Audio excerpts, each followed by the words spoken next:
What's up, Black Comic Lords? Welcome back to episode 5 of Stormwatch, the Murewa Ayodele show, in which Murewa, the writer of Storm, reviews the book that came out, answers your questions, and generally just has a good time. What's up, fellas? How y'all doing? Doing Hi. good. How's everybody? I'm Having great. fun. Yeah, Murewa's having fun. It's been a good week. It's been a good week. I was, admittedly, I think I told Antoine, I was really scared about this issue. I was like, oh man, all this cosmic stuff. I hope everybody's not going to be like, cosmic Gulumaguk or something like, please, And I was really happy that people were as excited as I was when I was writing this stuff, that it's something I like, and they were like, yeah, we like it too. People are like, best issue ever. I'm like, really? Thank you. So it's I've been enjoying that smooth feeling and ride. Yeah. Well, what's up to everybody in the chat? It's been very busy. Before we even came on the air, people were asking questions. You have a lot of questions to answer tonight, Murewa. You set the internet on fire with issue 5. Storm got a level up that we're going to discuss. But before we get started, I'm always terrible about this, but I'm trying to get better. Please, everyone, take a moment, hit the like button on this video before we get started. Share the video over your social media, wherever you're watching it from. Go ahead and share it on that platform. And if you're not subscribed to the Black Comic Lords channel, please take a moment to do so. There's no reason for you not to. It's absolutely free, and it helps us to spread the message of the Black Comic Lords and help us grow our channel and let the algorithm help us to ride the wave to hopefully be more successful. So, where do we start? Let's start at the beginning. Let's start at where we left off last episode, last issue. Dr. Wizard, if you would. All right. So this is where we were last issue. Storm died. Murewa Ayodele is out making history with the character, and he did the one thing no one's ever done, which is killed Storm. Murdered. You're a murderer. And you have to do it. You have to do it in grand style. The Brood, the Shadow King, Genosha, Magneto, all these, everybody's trying to kill Storm, but it was Murewa Ayodele who actually did. All right. But her death was very short-lived as Eternity stepped in and resurrected her as the Eternal Storm. And you're going to tell us what that means. Let's see what's on our next. We also see that she seeks her revenge against Igun for quote-unquote killing her. That does not go well for him. And the repercussions of this cosmic action will have ripples throughout the Marvel universe, as evidenced by the fact that within 5 minutes of the issue dropping, everyone was referencing Jean Grey, because both these characters are having cosmic power-ups in the Marvel universe, and people are making constant compare and contrast. Who's more powerful? What is this? What are the ramifications? We thought Jean was more powerful now, but now you're saying Storm is more powerful. Well, who's more powerful? It seems to be a competition between the Jean Grey stands and the Storm stands. Can't we just all get along? It's just comics, but that's just me. All right, so that brings us to where we are now. Issue 5, great covers. The fact that you are still getting 4 covers. Most Marvel books get 2. You're still at 4 covers. Mateus Manahini with his great cover A's. You've got this cartoon variant. I forget who did the third one. Was that Cale New? Tran Nguyen. Tran Nguyen. All right. And then, of course, our Black History Month variant with the great Yeah. Torrin The Clark. goats. Mm-hmm. Guy's a goat. Yeah, he is a goat. He Mm-hmm. absolutely is a goat. All right, let's jump into it. Maria, I have to tell you, I had to read this book about 3 times for me to get it. I don't mean that as a negative. I just meant that Yeah. it's high concept speculative fiction, Mm-hmm. you know. And that's coming from a guy whose favorite television show is Star Trek. And I usually laugh at the lesser sci-fi franchises. I'm like, you guys, that's sci-fi for stupid people. But this was high concept um speculative sci-fi fiction. It was metaphysical. Yes, yes. Yeah. Why And don't you even if describe? I'm not even going to touch it because I've seen comments on social media of people breaking down what you've put in this issue, and when you ramifications of where in the cosmic universe is this force versus this force, and the creation of the universe, etc. I'm like, okay. So I want yeah. you, in your words, to break down the hierarchy of the universe. I will point out one thing, however, before you do it. There was one person on Twitter, Butterfly Kiss. Shout out to Butterfly Kiss, who did this chart that shared, Mhm. and I don't know if that would be helpful in explaining it. It's like the I hope Marvel Cosmic Universe for dummies like myself. we'll get there. All right, so let's go back. Explain to us what's going on here. Okay, so when I was a kid, and you're taught you're taught often like, oh yeah, God created the heavens and the earth, and all those stuff. And I remember particularly as a kid, I was thinking, okay, if outside myself you have space, as outside Earth you have space, maybe outside space you have God, what's outside God, and every time I start thinking more and more towards what is above what we know, you know it's like suddenly my mind just goes all blank, almost like static. So, and I know that feeling. It's a feeling where it's like you've reached the limit of thoughts and your brain can no longer process what it is. And that was what I wrote in the script for this page. I said, this is the oblivion void. This is what existed before there was a universe. This is what existed before the Big Bang happened, you know, but we don't know what it looks like. We don't understand it. But if our brain tries to understand it, all it will see are glitches. So just give me this grid of glitches because we can't understand it. We don't know what it is, you know, and that is where the story begins before we have the Big Bang, and then the universe expands into it.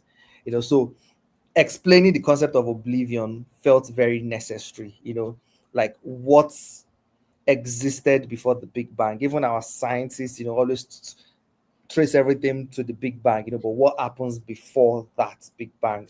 What happens before everything, And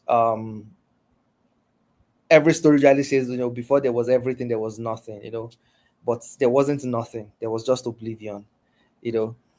So, and that's where the story starts, and getting to explore what it means for if there was a sentience behind what was before everything, you know, it would be upset at the fact that our universe is always expanding. The theory about the universe is that the universe is always expanding. At some point, it will just keep expanding till, you know, infinity, basically, and the cold death of the universe. So it's like this thing will keep expanding till it kills itself and take up all the room, So Oblivion would not want that. And I I also wanted to take those high concepts, those metaphysical science thing, and then ground it in what we can all relate to. And it's how a firstborn child feels. You know, when you are the firstborn child, all the attention is on you. You know, you get all the attention of the parents, everything. And then the second child comes. And all of a sudden, the demands of that second child fills up the whole family. All of a sudden, the response, everything, all the attention, all the love switches from you and goes to the second child. And you know how that feels, that abandonment, that fact that you are everything at first, but now you are just a fraction of something, because most of that attention is being given to this new thing. So I'm also trying to bring it into that sibling kind of rivalry, with the one above all being the parent, and oblivion and eternity being that metaphysical sibling. You know. So But yeah, so that's it. Oblivion came before eternity, is what you're saying, though, right? Yes, yes. Oblivion is the first, like the first son.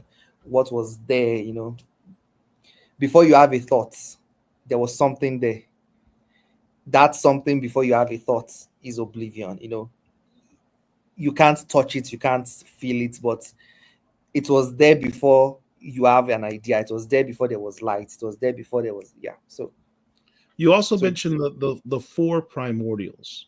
What are the yeah. four primordials?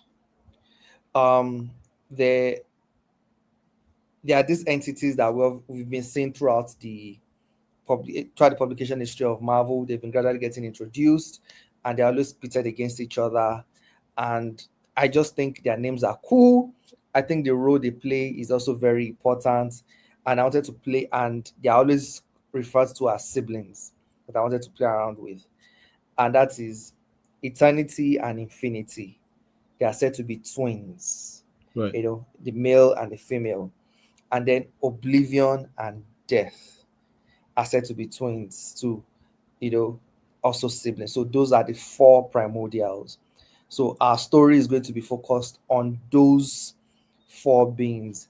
I'm not sure if they've been called that before, or if somebody had just referred to them, but I made it clear now that if you say, if you say abstract entities, you're talking about all this, eternity, love, Lord Chaos, all those stuff. But when you now go far to now say the primordial entities, you're talking about these four. So that's what's also what I wanted to bring to this comic, to be able to give them a name, a group name. So once you just say the primordial entities, you know who we are talking about. So let's take a look at this diagram that Butterfly Kiss did. At the top of the heap, we have the one above all, ineffable, unknowable. There's even references in this issue to the one above all. That is the ultimate highest authority, or, for lack of better term, the creator, God, the all-knowing. Underneath that, the living tribunal, the keeper of the multiversal balance, who we also see in this issue. We'll talk about that in a second. Below that, eternity, death, oblivion, and infinity, the primordials that you just referenced, embodiments of the guiding principles of existence. Below that, we have Lord Chaos and Master Order, entropy, explosion, gravitation. These are the forces of the universe. Below that, we have the Celestials, Dark Celestials, Galactus, Phoenix, the Phoenix Force, the In-Betweener, the Vishanti, of which, the Vishanti is often what Dr. Strange mentions, some of the forces that he taps into. And below that, the Demon Lords, the Watchers, the Gods, the Avatars, abstract beings, ascended beings such as Korvac. So you would assume the Asgardians would probably be on that level as well. And below that, the Sorcerer Supreme, coalitions of mortal magicians, super geniuses, and demons. And the picture of Storm is on a level with eternity, death, oblivion, and infinity, the primordials. Storm is listed here on the level of the primordials. Is that accurate? Okay, so Now this is the thing. Here we I think this pyramid, I think I heard was done by, I think Comics Explained some years back or something. And okay, this is the history of the Marvel universe as best as I know it. One above all is the top dog. It also represents Marvel editorial, the writers, everything. When you want to go metaphysical, everything. So it's the top dog. The living tribunal, because every other cosmic entity reports to the living tribunal to settle disputes and all those stuff, is second in command. And then we now have the primordials, and that's because they themselves are like what other entities inhabits, and that was the original design, especially in, if you are reading like the Avengers books, the Fantastic Four and all the likes. But with time, different creators said different things. So, for example, I think when Al Ewing did the Defenders and some other comics, he introduced a lot of other entities. We're talking about the anti-all and all these other cosmic beings that you're not like, okay, so where do we put them? Later during Secret Wars, this is much older. You now have the Beyonders, and you're not like, oh, are the Beyonders above the Primordials or are they below them? And you've seen people tell stories that seems like, and you see so many people say that the Beyonders are like way above the Primordials. Some are saying they are not. So they keep adding new cosmic entities, and different people keep gassing up their own characters. So in a lot of X-Men books, for example, the Phoenix now, in some other books, the Phoenix is part of eternity. It's originally started as death and rebirth inside eternity, inside the universe.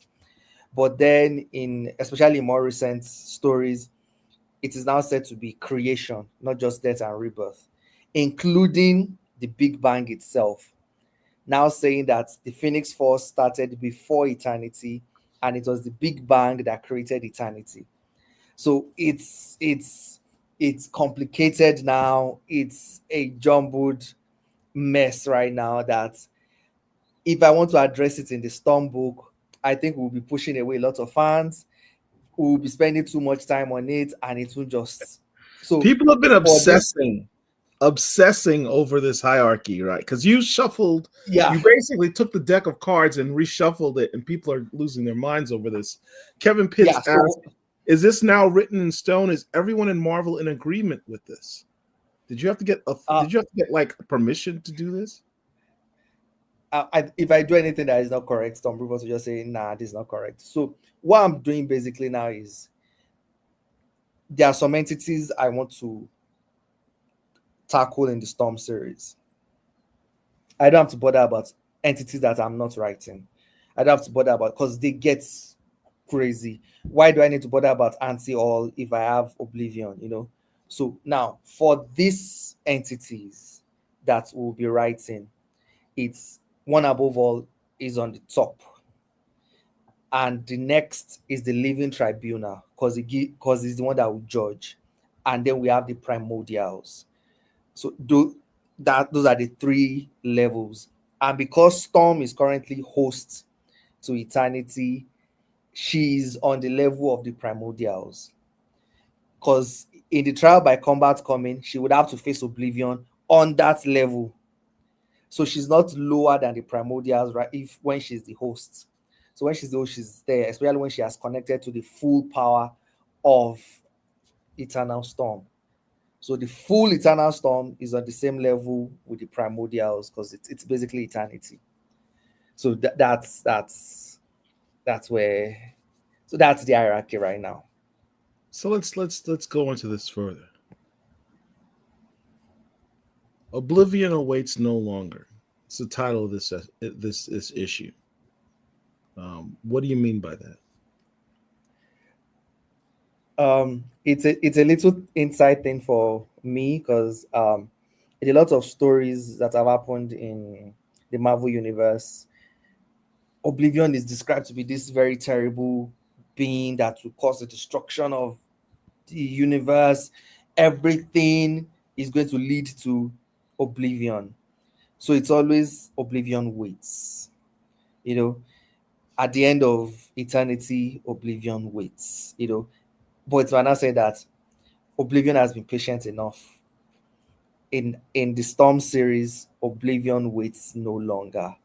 Is made a move. Is coming for our universe.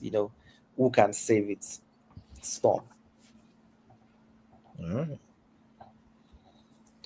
First of all,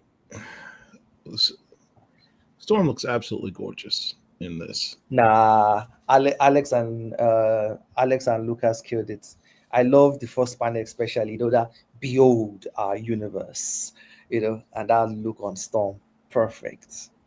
When you visualize the universe and you see this woman's face, you're cool with that. You're like, yeah, I'm happy to be inside her. I'm happy to be.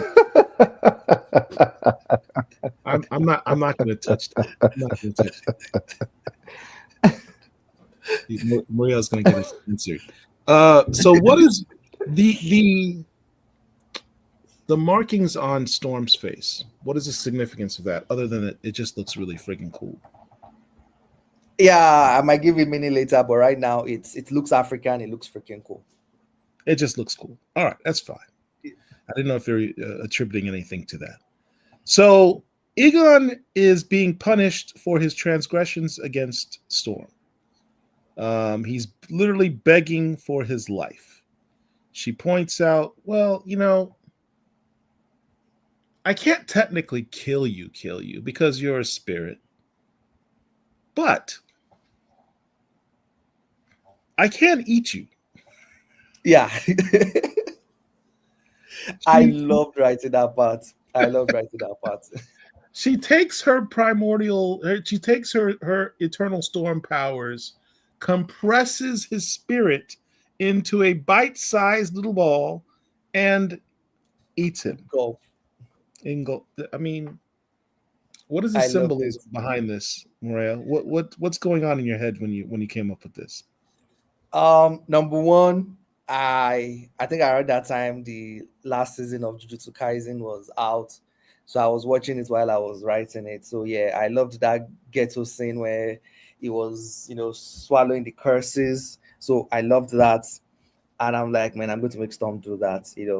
And I also love this thing that it's done in anime. Like I always said now, like the reason why I like characters having different costumes is because I didn't enjoy it in the old cartoons back then, where a character will use a costume and then it will never come up. So, but in anime you see stuff like that come up more often, and that's what I want to do here. She has defeated an enemy, and when you see it in like Power Rangers and all those stuff, when they defeat an enemy, the enemy almost becomes a tool, something they absorb. So now, with Egun swallowed, she has access to Egun's powers, to Egun himself. So let's say there's a fight in the next 3 issues, and Storm is like, I need to fight 2 things at the same time. You know what, Egun, you are my herald, regurgitate him, fight that, I'll handle this. Things like that can happen because now this is one bullet in her gun.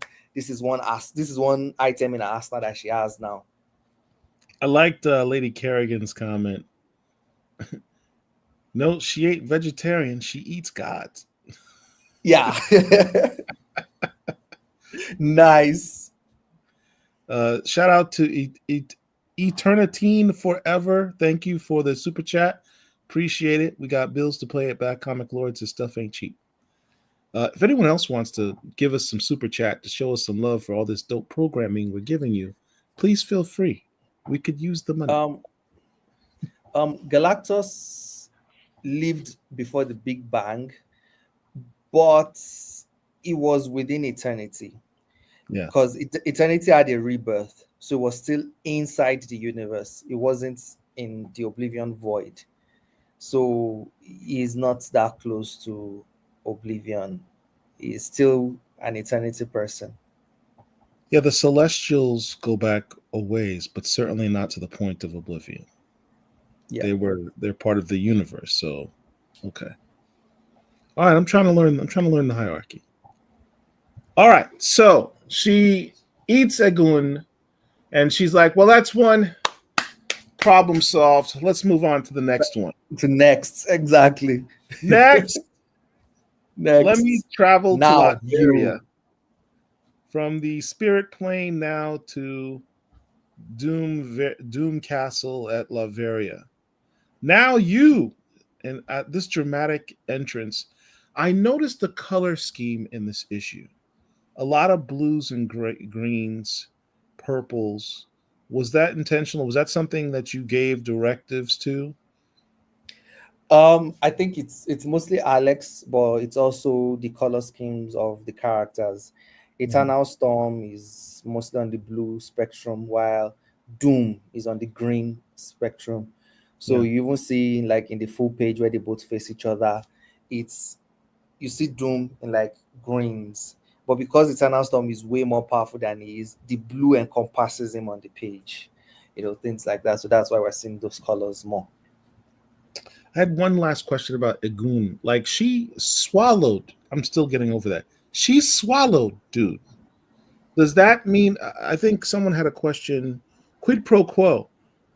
And Lita and Trisha, team besties, who apparently are friends of Antoine's. They seem to be Antoine fans. Antoine's laughing. He's not saying anything. All right. They are my friends. They are my friends. Yeah. Okay. So, does she control him now, or does she take his powers? Like, what is that? What happened? What are the ramifications of her in swallowing a god? Okay, so this is best thing I can say without it being a spoilers. It comes up as soon as issue 6, the very next issue. All right. So we'll table that for now till next issue, but it comes back. Yeah, it comes back as All early right. as issues. It better not be like Storm coming out the bathroom type of issue. Like what happens after she. All right. Let me not So I do have a quick question. I noticed when she's ascending, in the one to the left, that the lightning around her, the energy is sort of shaped like an arrow. Is that intentional? I think that was Lucas. I think Okay. I just gave a reference of a bodybuilder that did this, and Lucas went all crazy with it, and I loved it. Yeah. So I think someone described what he was doing, saying that she basically fell from the sky like lightning.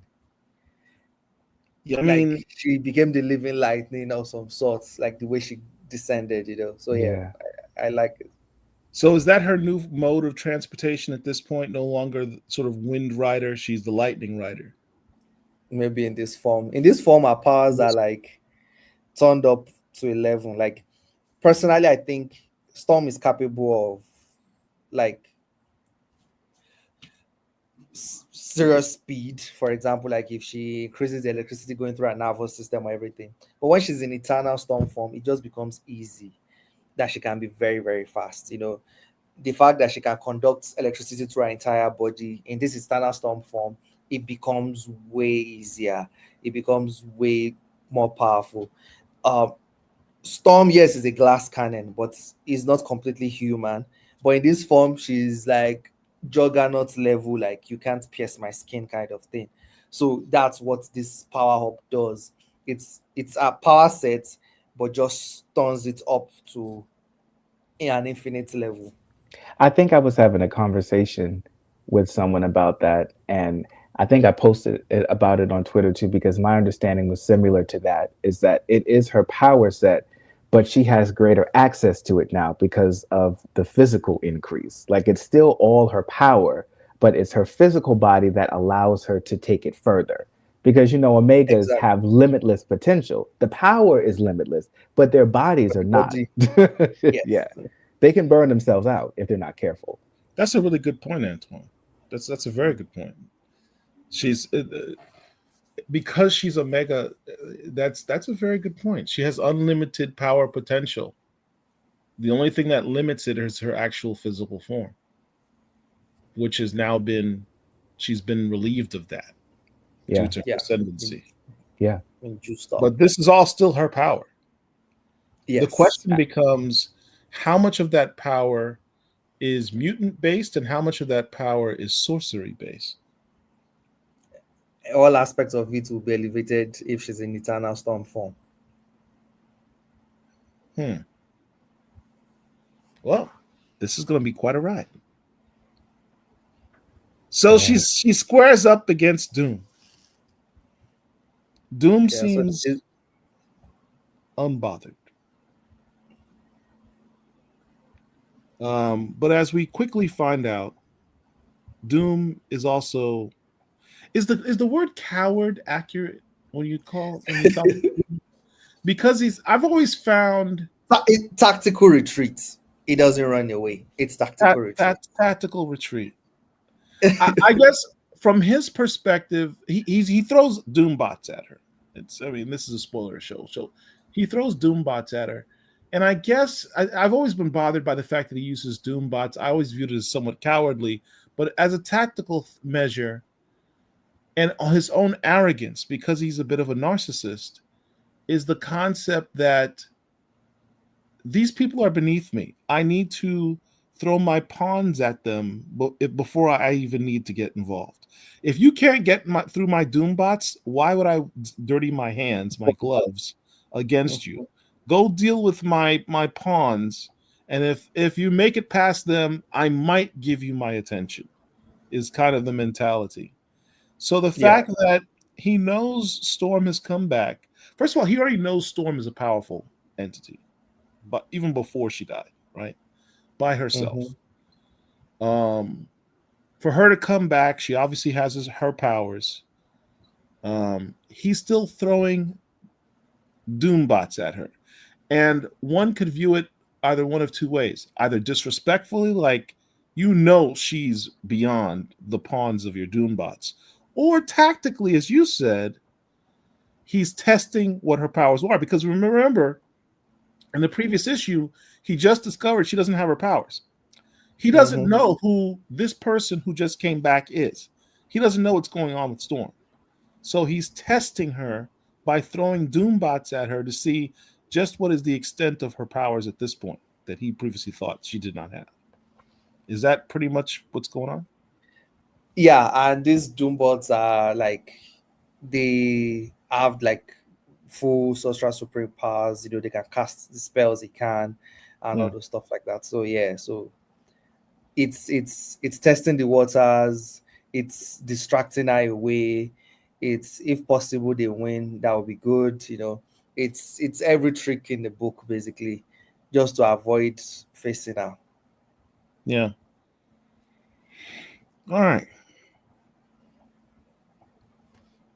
She makes fairly short work of the Doombots.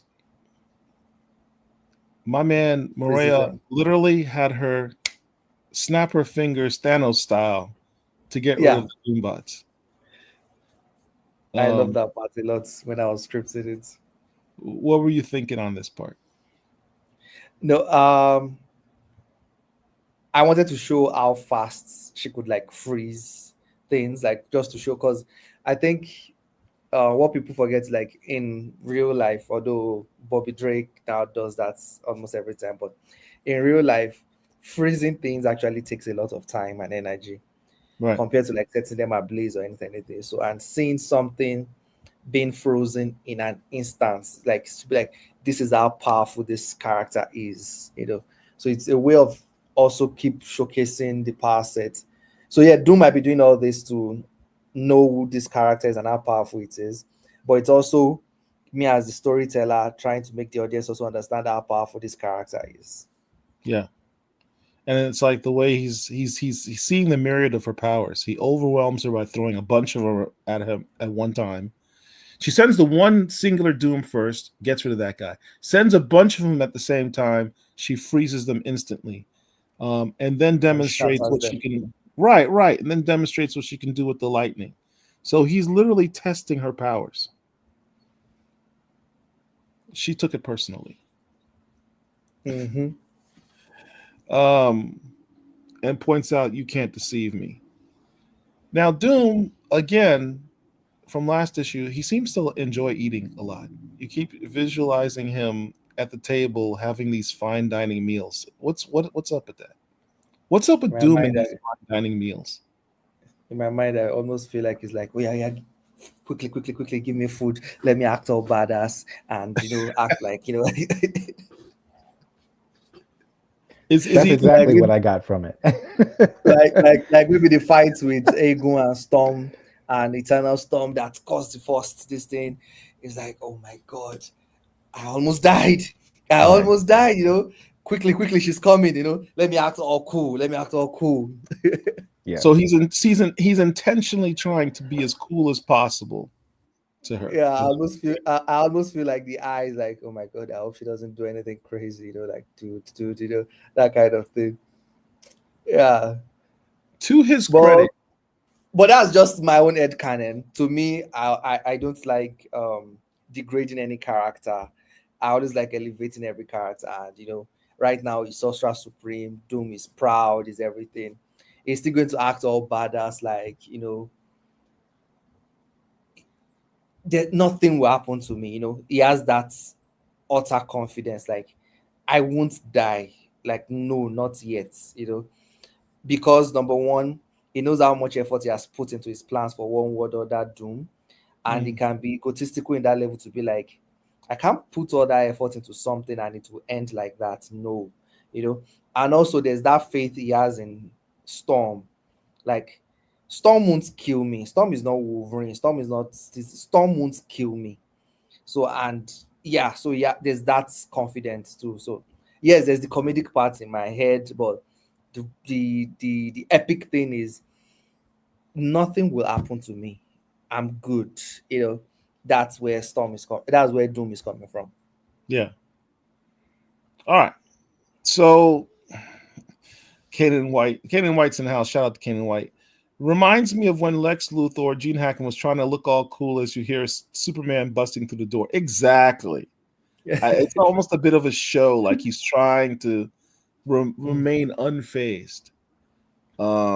Right. And I can visualize like after she leaves, he kind of is like, Yeah, I don't have to change it. right. That's what Brian say. He definitely had to change his drawers later on. Like, ooh, I just dodged a bullet with that one. All right. Let's talk about the continuation of your explanation of the primordials. So we jump back to like 3 billion years ago or whatever it was. Oblivion and eternity are having a discussion. They're having a dispute over the placement of Oblivion's Yes. twin, Death. So, first of all, Oblivion wants Death to reside in the realm of eternity. Why doesn't he want his sister with him in Oblivion? Okay, so number one, this story, I think I was taking a walk while talking with my sister when I got the inspiration for this story. It was going to be cosmic, but it might have been something else.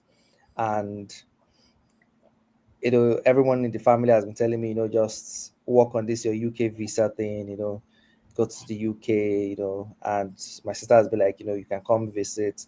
I tried once to visit for a Comic-Con, and they were like, yeah, they're pretty sure I'm not going to leave their country if I ever come over, so they're denying me the visa. So a lot of weird stuff like that when you're Nigerian, and I've kind of almost like given up on the whole thing because I'm also too lazy.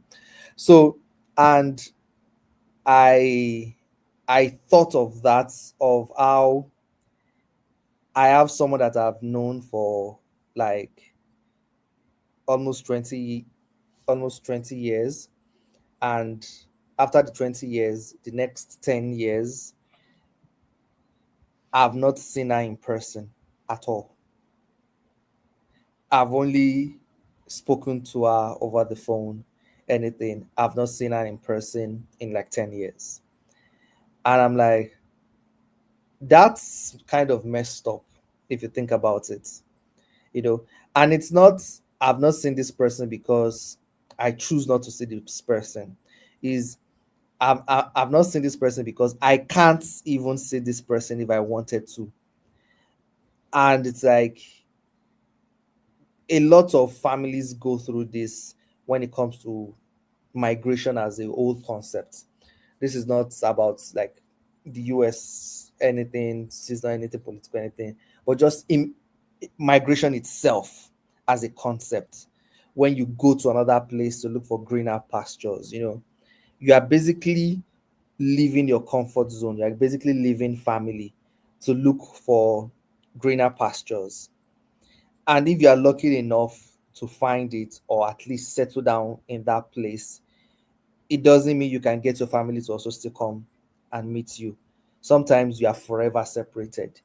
And it's something I wanted to explore, especially for a character like Storm, that has been the metaphor for migration, you know, from her moving from the US to Egypt, from her moving from Egypt to Kenya, from her moving from Kenya back to the US. And in every time where she has moved that way, she has always been the foreigner, you know. When she was in Egypt, she's the American kid, you know. When she's in Kenya, she's the Egyptian kid, you know. She's the Egyptian American kid, you know. And now that she's in America, even fans don't even know she was she was originally born in America. She's the Kenyan girl, she's the African girl that is here, you know. So this is, and when you are writing a story, it's always good when the antagonist can empathize with the position of the protagonist and protagonist antagonist. So it's Storm being someone that has faced immigration, you know, would understand the situation that death and oblivion are in. And I saw that it was a very compelling story to tell. And the reason why um, oblivion metaphysically could not house death anymore is death naturally belongs in oblivion. They are both ender of things, you know, and eternity and infinity, they grow. They are not stationary, they grow. But because they've taken so much space inside the oblivion void, it no longer has enough space to contain death. So it's like, okay, if you're going to keep taking from me, at least take my sister with you. If my sister is inside you, as as you take more from me, she would have more room to expand in your own realm. It's basically the greener pastures thing. It's like, oh yeah, I'm living in this country that there's war and there's famine and there's this, but at least go to this other country where there's food, where there's this, you know. Even if that's the funny thing, even if the country that they are moving to is the country taking that food. So, for example, you see a lot of francophone countries where people in francophone countries go to France, you know, and yet to hear that, oh yeah, France is still like taking a lot of resources from them. Like the colonial masters are still the reason why those nations are not prospering. But people are pushing their kids away, go to the colonial. So that's basically what it is. Eternity is the cause why there is no enough space in oblivion. And yet he has to make that sacrifice. So you know what? Go to eternity, you know, go there, maybe you would have a better future. So it's all immigration, colonialism, and everything, but told in this metaphysical way. And I see the Living Tribunal as the laws of borders, you know, laws of immigration, that laws of countries that guide us in as humans in this world. Hmm. Brian Unsolicited Advice asks, so what was life like prior to death joining eternity? Just like the name says, eternity. Before there was death, everything was eternal, everything was infinite. That means people didn't die. There was no such thing as death. It was just constant expansion, and we've seen something like that already in the Marvel landscape with the Cancerverse. The Cancerverse is a universe where there is no death. So, but now that death joined, for there to be eternity, there now has to be things have to die and then come back again. Things have to die, then come back again. That's rebirth. If the Phoenix Force was not retconned to being a creation force, that's where death and the Phoenix Force will be playing a role there of the constant death and rebirth. That the Phoenix has to be the opposition force to make death be able to survive inside eternity without just collapsing eternity. You know. All right. Trial by combat. That's how these cosmic forces deal with their disputes. Eternity used an avatar 3 billion years ago to fight Oblivion, who chooses to fight their own battle. The fight did not last long. But now we fast forward to our present time period, right? And a dispute rises again because Oblivion is lonely. He misses his sister. He wants his sister back. What about the expansion issue? Why does he want his sister death back now? Assumably, he's grown larger in the last 3 billion years. What is the motivation here? Yeah. So number one, I had to look for beings in the Marvel universe that existed around that time, and they were gardeners from Jonathan Hickman's Avengers run. So I had to make sure that a gardener was one of the first set of um, hosts for eternity. That was Eternal Madness, the Insane. That uses the double daggers like Vinland Saga. The protagonist in Vinland Saga uses double daggers. So this is basically him missing his sister is what everybody faces, right now, and me personally, like, oh yeah, my sister has been away for 10 years. I haven't seen her, in a decade, and also a lot of countries from, developing countries saying that they're having brain drain. Mm-hmm.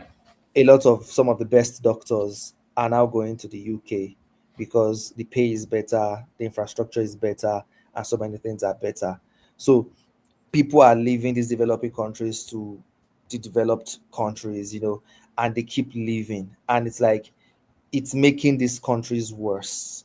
It's making this so, and it's like, we want our people back. And imagine the colonials say it. You see all these developing nations say, they're like, yeah, then go back to your country, like just like eternity says, they're like, by all means, you can go now. I'm reasonable now. Go. Who wants you anyway? But it's like, can they really go back? Like, you've decimated the other nations. They can't go back. How many percentage of the uranium that Niger produce go to France? Like, you've made this nation a poor nation, even though they have the resources to be rich. You've done it. So I'm not saying go back to your country. Like, where would they go back to? You know what? If you want them to go back to their country, send them back with the resources you took from their nation. If you want to send the Nigerians back, send them with all the stuff you have in your museums, send it back with all the resources you took for over all these years, And so that is what Oblivion is saying. I want my sister back, and I want the space you took so that I can house her myself. Okay. Why can't Death go back herself? Wild Dog asked. That will be explored in a future story. All right. But I can give a little hint. Oblivion is giving Big Brother energy. I sometimes Big Brothers can make decisions for you that you're like, you didn't ask me before you made that decision. So I mean, death might also be coming with that energy too. yeah, eternity seems way too amenable to death going back to oblivion. So by all means, you can have it back. Why is Mhm. that?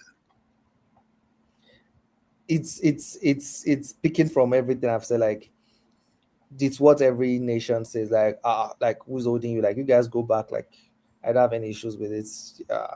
We don't need you. You know, we don't do this. You know, it's like because technically they don't have a choice. He knows if death can't go back into the oblivion, there's no space. There's a reason why death is inside eternity now. It's because there was no space in the oblivion void. So he knows there's no choice. So he's just being all rude, and that's just what they do. Go back to your country when you know that their country is war torn. And things like that. So yeah. Now, based on their previous, they apparently violated a rule, and the Triforce, the Living Tribunal, has to intervene. What is the rule that they broke that the Living Tribunal is taking issue with? If the trial by combat has not been properly executed, you cannot be violent towards the other. So oblivion being all violent towards eternity is like you can't defy the sanctity of something I'm proceeding over. That's one. And another rule is because the primordials are so important, and also because of the emotional, not just their importance, but the emotional relevance they have to the one above all. Because the one above all sees himself as their father. Because Mm. of that connection, it's like I can't allow I can't allow one to kill the other. So he is biased in that way. So you can see that it is also trying to stall or pick a side or something, but it's like I, I don't want you to kill each other. That's the last thing a parent wants.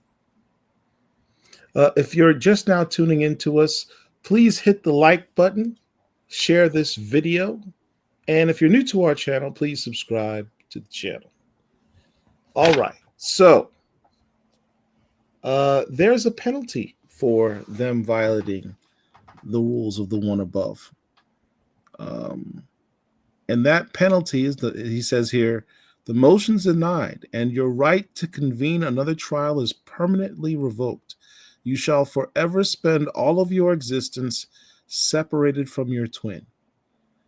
This sentence seems rather harsh against Oblivion, Yeah. um, whose reaction is one of a tear for his lack of being able to return to his sister. And you described your motivation in writing this, so your relationship with your sister. Is that how you feel about your separation from your sister? Is that you're evoking? That's how you feel when you apply for a visa and it's like Right, it comes back denied, right. and that kind of thing. And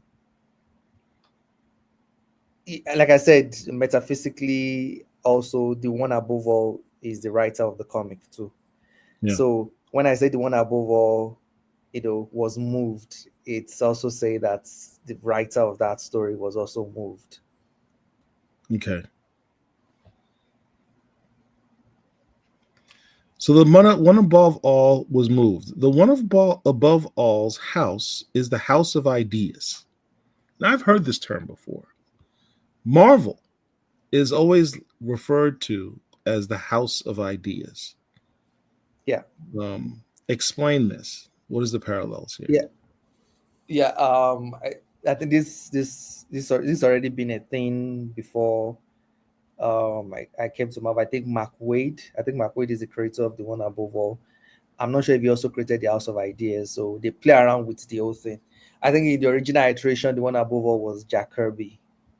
So, but we play around with all that. So, if Marvel is called the House of Ideas, you can see why Marvel Comics, the ones that publish this, are the dwelling place of the one above all. So basically my dwelling place, because I work for them. So to be able to say, so if I'm moved, my emotions move through Marvel offices. They have to be able to print my emotions. Interesting that the House of Ideas looks like a Victorian home. Oh yeah, someone created that visuals, not us. So it's, but we wanted to continue that. Well, you mentioned colonialism, so it's obviously interesting. I'm not touching it. I'm not going to touch it. That'll take us down a whole nother path. All right. So, but there's because of the change of heart by the one above all,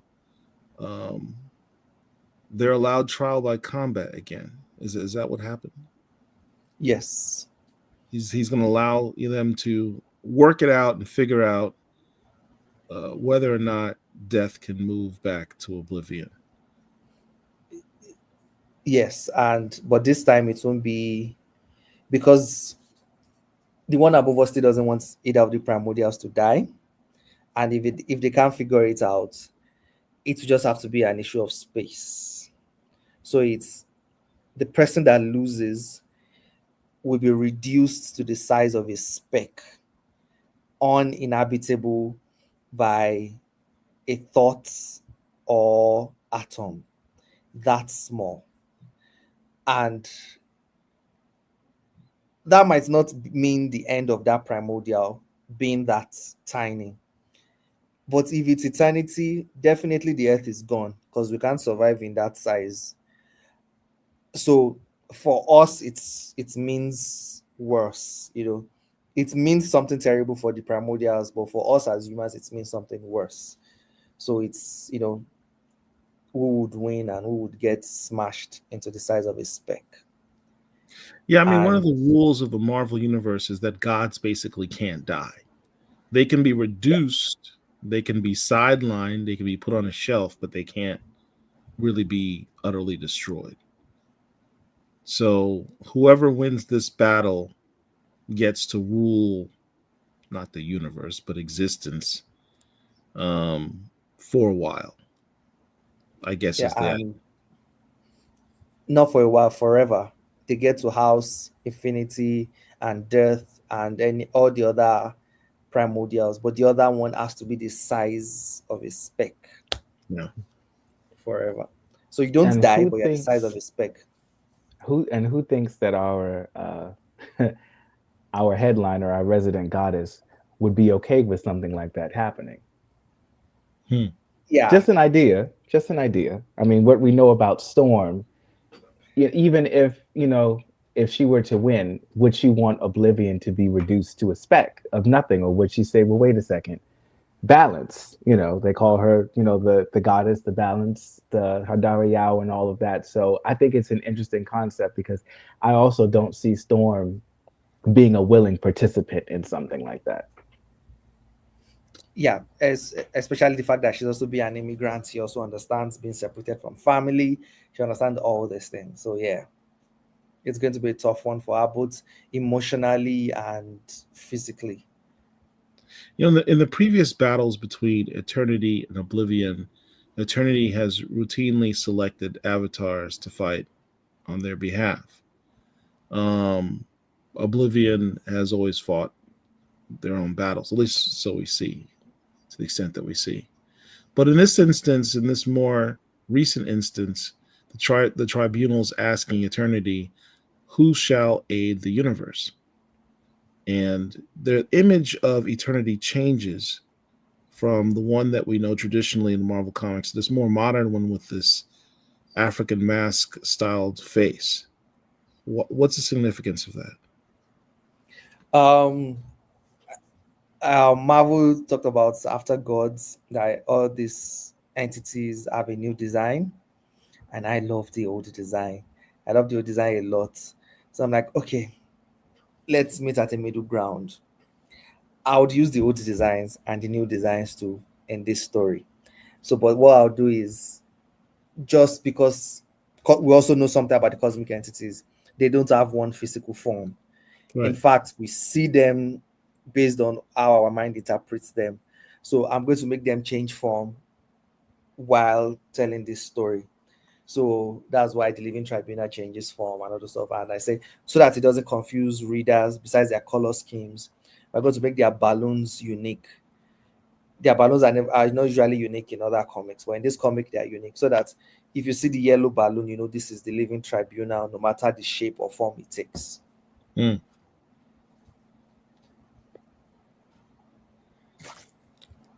So when the question is asked, who shall be the avatar for eternity? This is the scene that we see next. Storm is back in Atlanta. She's not in. She's still wearing the dress that she died in Latveria, Rogue's dress, but now she's somehow back in Atlanta, back at her sanctuary. Um, how did she get from point A to point C? And what's going on here? Um, yeah. So, number one thing before I answer the question is there's one thing I was happy that I was able to add. Oblivion has always wore this belt of skulls around his waist that is weird. That are like, why would something that's you're not death or is you are the Oblivion void? Like, there's nothing inside you. You are empty. You know, where are you getting these skulls from? And everything. I was so happy I was able to say, you know what, the skulls are previous hosts of eternity. He wears them to taunt him.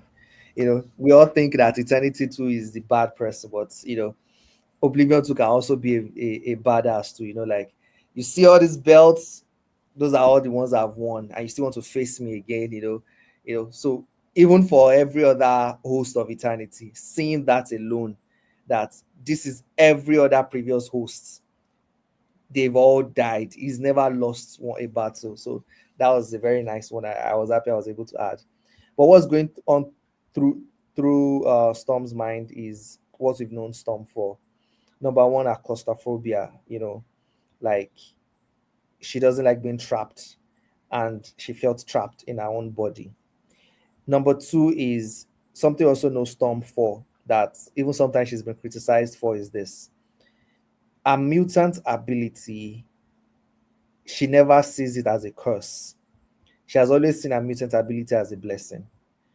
You know, is why she has said some harsh things to even Rogue and some other mutants that are like, you know, I don't particularly like this. She's someone that has always been proud of being mutant because maybe she has never felt the drawback of, you know, being judged for that power. You know, she's not ugly. You know, she doesn't have a power that costs her something that you can't touch or feel or anything. It's a power that's expands her. She connects more with the universe. You know, when she lost her power, she went into depression. You know, most other mutants, if they lost their power, they'll be like, "Oh, I'm so happy." You know, imagine if Beast lost his power, he would be so happy. You know, so and Cyclops would probably even not feel bad if he lost his powers. You know, but for Storm, it's something else. So, but for the first time ever, Storm gets powers that makes her body betray her. You know, she has never, her body has always been a part of her, an extension. She loves her body. She's has always been comfortable in her own skin. In a lot of stories, she even walks around nude. That's how comfortable she has been in her body. Both mutant abilities, physicality, everything. But for the first time ever, something made her uncomfortable in her body. For the first time ever, she got powers that she feels what Rogue felt. You know, she feels what people like Cyclops felt. She she she's finally having her own mutant metaphor moment, and and she weeps. You know, it's everything that has always been a weakness coming crashing down by this one, by this singular moment. Is she weeping for out of fear of having wielding this much power, or is she weeping because she has all this power and doesn't know what to do with it? Why is she weeping? I don't think she's even thinking about it to that level. I think it's just the pure devastation of your body betraying you. Um it's it's it's for example, if you've ever been like a sickly child, where suddenly this body you trusted to get up at 30 moments, this body you trusted to do this, do that, all of a sudden says no, and the body no longer listens to you. You know, like people that have Parkinson's, any type of serious illness, you see your body betray you. That feeling alone is devastating, you know. And when it comes to, like sexual assault too, things like that, where it feels like someone took your body without your consent, you know, and all those things. So there's all that there of my body was not mine. And there's something extremely devastating when your body is no longer yours, either taken by someone else, taken by disease or anything. When your body is taken by something else, it's a very devastating experience, That's especially if you've never felt it before. that makes sense, and I guess because of the medium, because it's Storm. She's a superhero, right? We've seen her in so many scenarios and just brush it off and move on. But this is the first time she died, like violently died. I mean, that can't be understated. She violently died. Like your description of her death was her lungs were punctured, her ribs were torn apart, her spine was snapped, her organs were shredded. Like she felt all of that, saw all of that, and died. And the next thing she knows, her body's taken over by another entity wielding power on a level that she has previously always either consciously or subconsciously kept in check. Storm is always about keeping her powers in check, right? Mm-hmm. She doesn't want to cut loose, because when she lets her emotions get too far to the left or to the right, you know, deserts occur or hurricanes occur or tsunamis occur as a result. So she's always in control, and she's had this moment where she has no control. It's Her taken body from is her. taken over by another entity and is wielding powers on a level she's never had before. And it's all crashing down on her all at once. So yeah, I guess this moment does make a lot of sense. Yeah, so that's why I didn't want to put dialogue there. Yeah. I just wanted to just feel the visual and sink back to all our past and history and everything, how it feels, both in this story and people. If you've read this story, you understand like the eternity part. But like people are saying in the comments, if you have also been reading Storm comics, you also know everything it means to her, like this moment, being everything being taken, that control being Yeah. taken away from her. Nah. And it's interesting because I've heard people mention, I don't remember the exact issue, but back early 80s, it was before the Mohawk, when Emma Frost usurped her body. Mm. Yeah. It's even different from that, because I saw some people comparing it to that, and I was like, no, it's not the same. It's still not the same, because Storm's mind was elsewhere. She wasn't in her body witnessing these things happening and saying, I don't have any control over it. Her mind was in Emma Frost's body. Emma Frost's body was in her body. So she didn't even really know what was going on with her body. But in this instance, she's there, she's present somewhere, but doesn't really have the agency to say, okay, wait, stop. I don't like this. What's going on? And then when it gets to that breaking point, she's like, okay, I've got to do something. So she's fighting, with all of her might to try to take control. But even then, there was a tug of war. It wasn't just a snap of the finger and say, okay, I'm in control, I accidentally forgot to include the panels here. There's a panel here where you see the effect on the world where Spider-Man senses something going wrong. Yeah. And Jean Grey senses something's going wrong. And I remember, who was the third person? The Watcher in Asgard. The Watcher in Asgard. That's one moment where they're all triggered. All those who are sensitive to existence, the world around them, all feel this moment. What was going on there? It's a way of me showing how monumental this event is. The fact that the one above all is like, give Oblivion a chance, and to look at how serious it is. So, to show all that, and also a way to tease for possible future appearances in the Storm series, because this is also like the finale. Like, yeah, you saw Asgard. We might see some Thor, Asgardian stuff. Spider-Man, we might see some Spider-Man stuff. Jean Grey, we might see some cosmic stuff. It's also to tell you the different aspects of this story. If I've also been following this story, you also know this is what this story has been. Asgard and stuff, magical, Earth, superhero stuff, and then the cosmic, like Phoenix stuff. So those are also like the different aspects that we're going to be exploring in this story. So is that like a little Easter egg? Cosmic. Oh, sorry, I didn't cut you off. Yeah, because I see back then, I think we talked about this. I can't think of the name of the planet. What's the name of the planet? Igor, the living planet. Yeah. Behind I think Phoenix. I think because it was in space, so they just say deep space. It was supposed to be Igor, the living planet's orbit. Yeah, I like this quote from Quid Pro Quo. You go back to that, Dr. Wizard. Everyone felt that ripple from the one above, all feeling empathy. Yeah. All right. So I loved how they kept the little joke I gave to Spider-Man. Say, another Spider-Verse thing. Yeah. I didn't know they would keep it.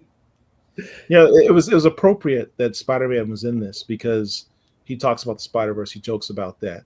But Spider-Man is tied to the World Wide Web, for lack of a better term, the webverse, right? Yeah. It's the multiverse. We've learned from all these iterations of the Spider-Verse that, the Spider-Verse is tied into the multiverse. So his spider sense picking up on a universe-changing event would make sense. Butterfly kisses in the house. We were just talking about you. I'm trying to change. Dr. Wizard, let's go to the next. There we go. All right, so show off. I had to flex a bit on you. How dare you? A few weeks ago, went to MegaCon in Orlando, Florida, and got to see these two gentlemen. The man on the left, Mateus Manahini, your cover artist, and your internal artist, interiors artist, Lucas Wernick. At this point, I'm their writer. You're their writer.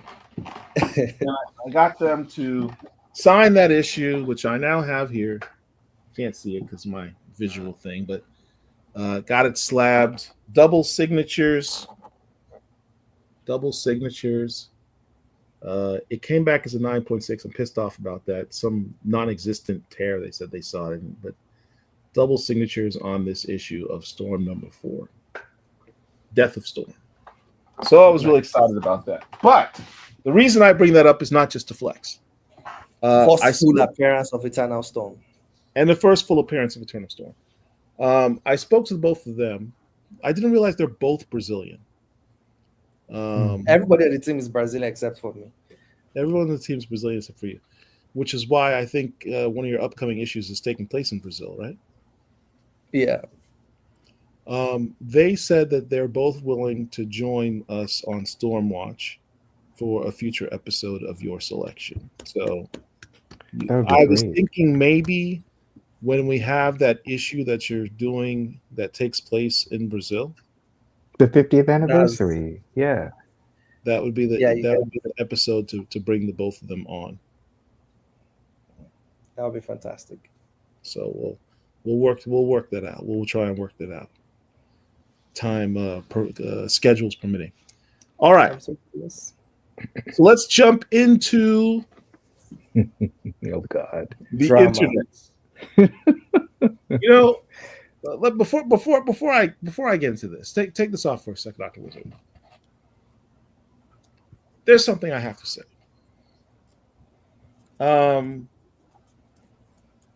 I appreciate, Murewa, how open you have been to your fans, including us. Mhm. You're a true credit to your profession as a creator. Um, you go above and beyond interacting with your fans Mhm. and your haters. Um, but I see some of the comments on there and the vitriol that's elicited from certain segments of the quote unquote fandom, and the personal attacks. You go through a lot of crap, unfortunately. The more successful you are, the more uh, the bigger target you become for certain elements. Unfortunately, that's just the nature of the game. Yeah. Um, but I wanted to first say thank you to you for being so open to talking to fans, Mhm. because not a lot of creators do that, and I think a lot of fans appreciate that. I know certainly those that are watching us right now, who constantly are showing you love in the chat, show their appreciation towards you. But we gotta. I wish I to those who may be watching this. I'm talking to the haters, not the fans. Um, he's a dude. He's a guy. He's a person. He's a creator. You may disagree with what something he puts in a storyline, like Storm wore a red dress and you prefer she wore a green dress, or whatever the issue is. You don't need to make it personal. Mhm. I know Antoine agrees with this. Antoine being man, Antoine be throwing elbows on the internet, shanking people in Flying defense of elbows for that matter. I don't know. Does it Um, bother you? Some of the stuff people say?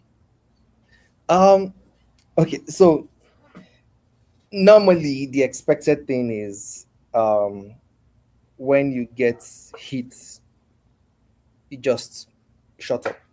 That's basically the perfect solution, and it works. It works. Shutting up works, and they can say whatever they want to say. At some point, they'll get tired of it, and everything. But I hope I'm not wrong. But one of the reasons why I refuse to is because of the character I'm writing. Maybe if I was writing Iron Man, I might not talk as much. Maybe if I was writing Spider Man, I would not. But because of the character I'm writing and the demographic of people that are supporting this book, it would do more harm if I allow myself to be silenced. Mm. So, you know, you see, I remember the first time I cracked the little joke of when I was trying to help promote the Phoenix book, like, oh yeah, the Phoenix book is doing well. Like, oh yeah, Phoenix is doing all these power moves. She's making she's closing black holes. She's doing this, she's doing that. Basically promoted the book and said that, oh yeah, when our book comes out, maybe in 10 issues, we'll be able to have all these cool moments in our own book too. And all the hates comes and they send an email to they go to deliver to newsletter to get me fired and all those stuff. And someone sent me a DM and said, "Oh yeah, yeah, yeah, don't." It's a black podcaster too, and everything says, "Don't talk about Jean Grey. Like, don't say anything. Like, we all know these things. Like, don't say anything. They will literally get you fired. Just do the work and don't talk and everything. Like, we all know that. We all don't talk." And I liked the person's advice. It's a good advice. But I was like, that means an entire fandom has been made silent. You've Mhm. silenced an entire fandom. So an entire fandom can never say I like this without judgment. Mm. We think that is right. So if they are able to successfully silence the creator, the fandom has no choice. Now, this is also why I get a lot of hits from Black Panther fans, as much as I love Black Panther, is the fact that because of the unfortunate events of Black Panther 2 and the way everything happens, people that are fans of the character Shuri are scared to say it, because saying that you're a fan of Shuri means you are saying, "Oh yeah, I'm against recast T'Challa." That doesn't mean, you know, saying that you're a fan of Shuri does not mean, "Oh, I hate T'Challa." It doesn't mean anything. It just means I love Shuri. So people say, "Ah, but you didn't even like Shuri before the movie." So a lot of people didn't meet all these characters. A lot of people met all these characters for the first time from movies. Mm-hmm. How many people knew Teenage Mutant Ninja Turtles from the comics? We all Mm-hmm. knew them from the cartoons. And so, and so saying that because this person met Shuri for the first time in a movie means you're not, and it becomes something that people can't tweet openly that I like Shuri. And I think it's weird too if Storm fans too can't openly just say, "Oh yeah, I love Storm. She's super powerful. She's an Omega level. The Queen boss. The this. And it keeps happening to characters of color. Mm. And I think, and we keep saying, oh, their books don't sell and this don't sell. And I think it's because they can't even enjoy the fandom they belong to, because they can't openly say, I stand this character and I enjoy this character. They Yeah. can't openly say it. They can't openly say the weirdest thing. Like people say things like, you know what, Wolverine could beat Sentry, and they can say it and get away with it. If anybody argues, they argue, but it's not the end of the world. People can Yeah. say, Spider-Man can beat all the Avengers, can beat all the Avengers, and and but if Storm fans say, oh, you are delusional, you are this, and they've Right. become so silenced that even if a creator supports you, they might get fired, even if this is. So it's like, at this point, I hope I don't get fired, but I don't mind anymore, because I'm like, I want people to be able to talk. So sometimes I'm like, even for my mental health, I should just keep quiet. I should just not bother anymore. But I'm like, I refuse to be silenced. And if you think it is harmless banter, is the fact that, if you go on platforms, especially when I'm looking for like reviews of the book and stuff like that, you will see actual platforms where they just cook up stories about me. And you're like, if it wasn't about silencing you totally, if it wasn't about getting you fired, if it's just about who is more powerful, why do you need to cook up all these lies about this person Right. that makes this person seems like the baddest person? I'm even seeing screenshots that are going to the Phoenix Writers page, telling her that I said this, I said I would do this, I'll do that, and now you're sewing things between me and another writer now, and all those stuff. Like, so it's just weird stuff. And I know comics might seem small and stuff, but it doesn't make sense to allow ourselves to be silenced. Like, if you Hmm. love something, love it. People can love weird characters and say, oh yeah, I stand, I'm fall off boy, and suddenly you can't say wild things about Storm, and it's okay. You can't say stuff about Shuri or say stuff about this, and that's the thing. So yeah, I want people to be able to have freedom to say whatever they want to say and like the characters they want to like, and that comes at a cost of me sometimes putting myself in harm's way to say, even though silence might be the best answer, I will not, because that means everybody else won't be able to talk either. As Because to well be said. fair, Jane fans are actually more than Storm fans online. So it's easy for us to be silenced, but it's like, but we would not. We would not. Yeah, and there's there's a couple of reasons for that, if I may weigh in. Um, Number one, I do, as he just said, I do want to say thank you because, quite frankly, I believe that your conversations, your willingness to converse, has made all the difference with this series. I think if you would have taken the approach of all of the other writers, I don't think that this series would be receiving the recognition that it is. These conversations and these discussions, even some of the negative ones, all of it has contributed to people having their eyes on this series and being aware of it, because even if it's something negative, it's still coming up on their feed. And there's a saying in entertainment, there's no such thing as bad promotion. If people are talking about your product, it's still getting out there and it's still getting to people who will be interested in it. There are a lot of Gene fans on Twitter, and some of this, they do outnumber us to some extent. And I think that, I don't want to be mean, but there's also a reason for that. A lot of times, Storm fans have gotten, I won't say complacent, but we've gotten content in the fact that we don't really need to argue with you about the prominence and importance of this character. Her resume speaks for itself. And I'll just kind of leave it at that. There are a lot of things that Storm has done that, Gene has not done. And I think that their resistance is rooted in fear. There's a fear there that's like, oh my God, this Black character that's been celebrated for so long is going to, really receive the recognition that she deserves, and we won't be able to speak down about her in the same way. That's what I feel. I feel a lot of that. I've seen a lot of it, and it's been ugly, but I'm willing to continue fighting the battle right along with you.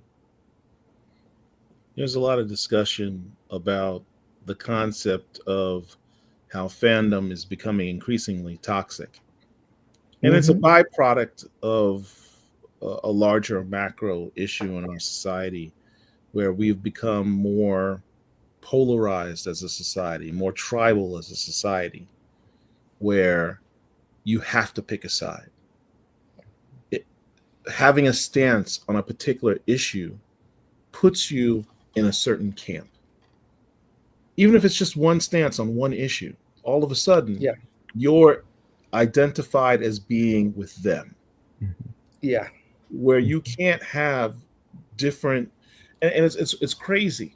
The analogy I used with my daughter when I was explaining these concepts to her when she was a little girl was, life is like a Baskin Robbins ice cream shop, right?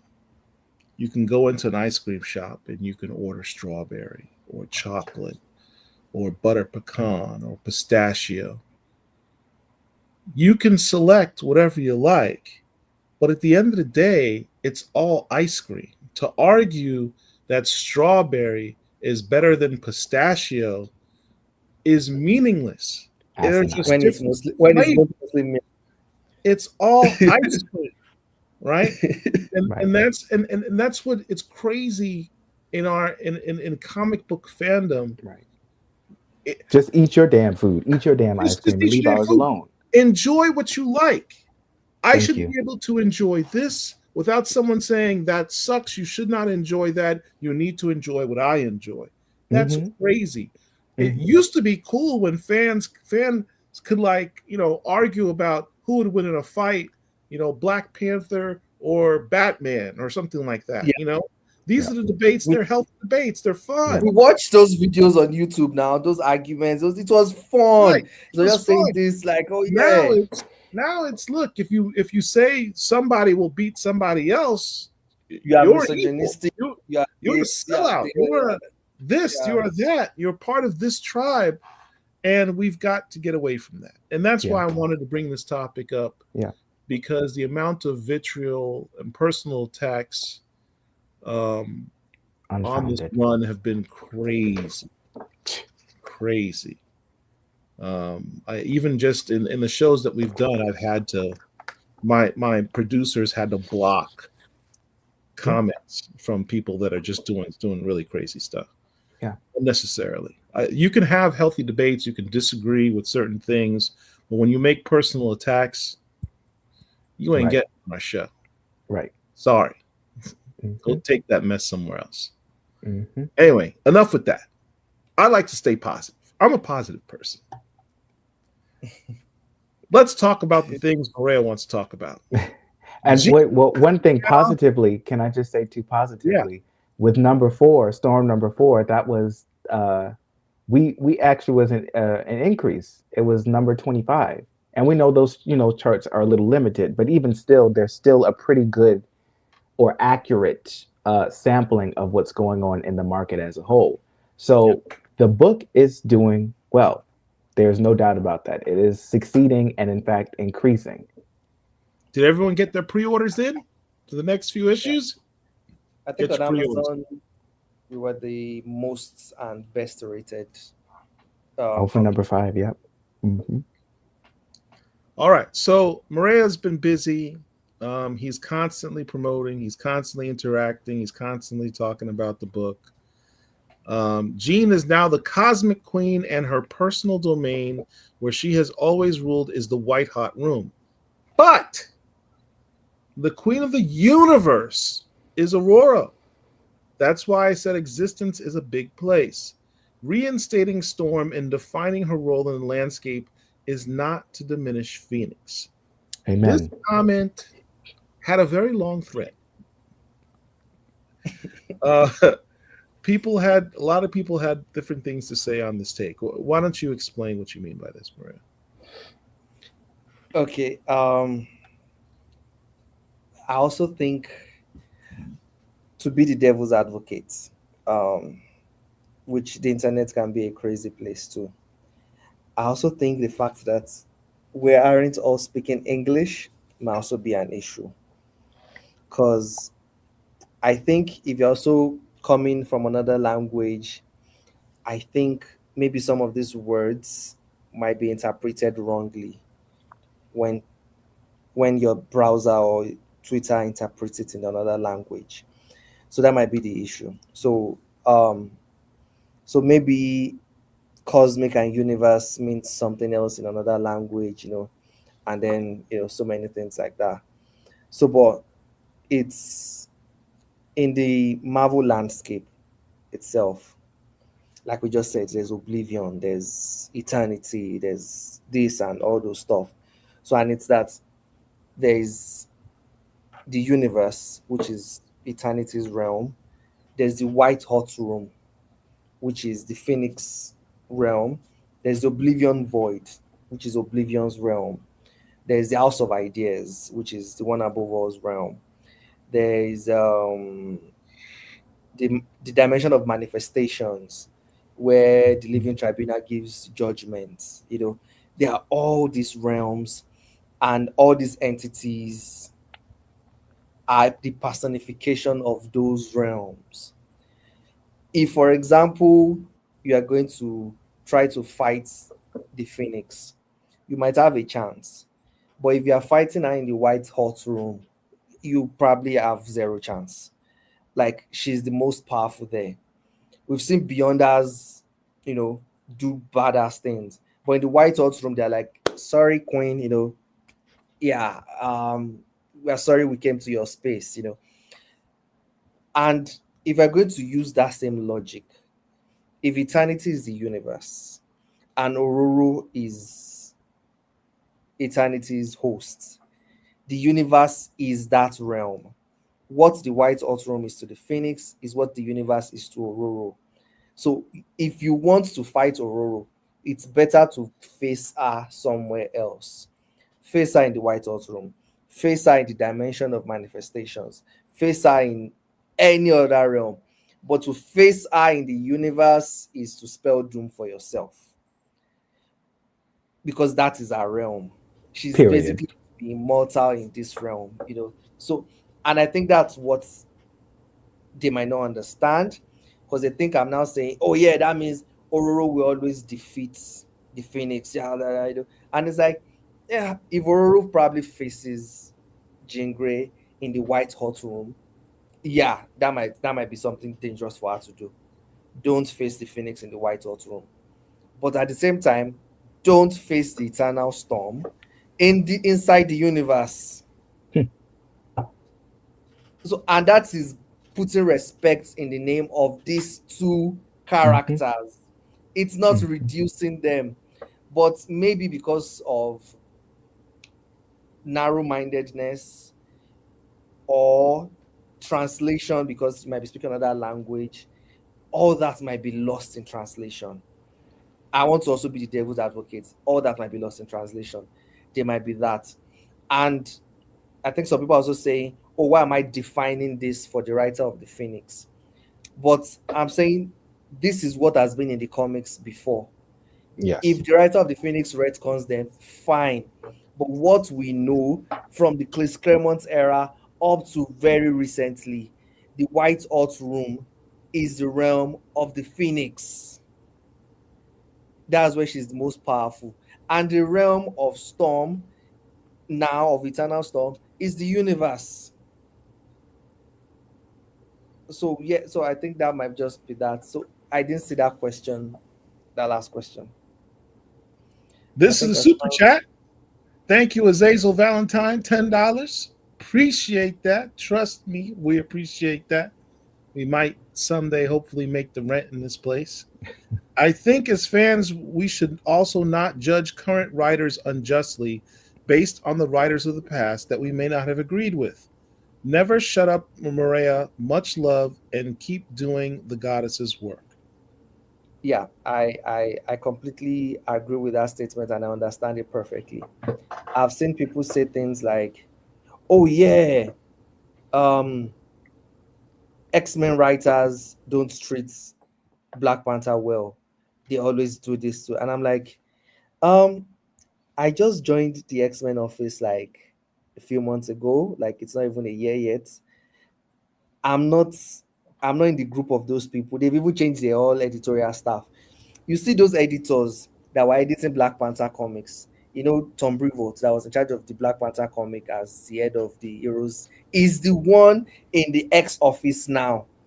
So saying, oh, the X office always treats, like, dude, the person in charge of Black Panther last week, that's the person you are saying always treats. So like it's changed. The editors are different. The editors are different. The writers are different. But you're still saying, oh yeah, based on every, like it's not the same thing, you know.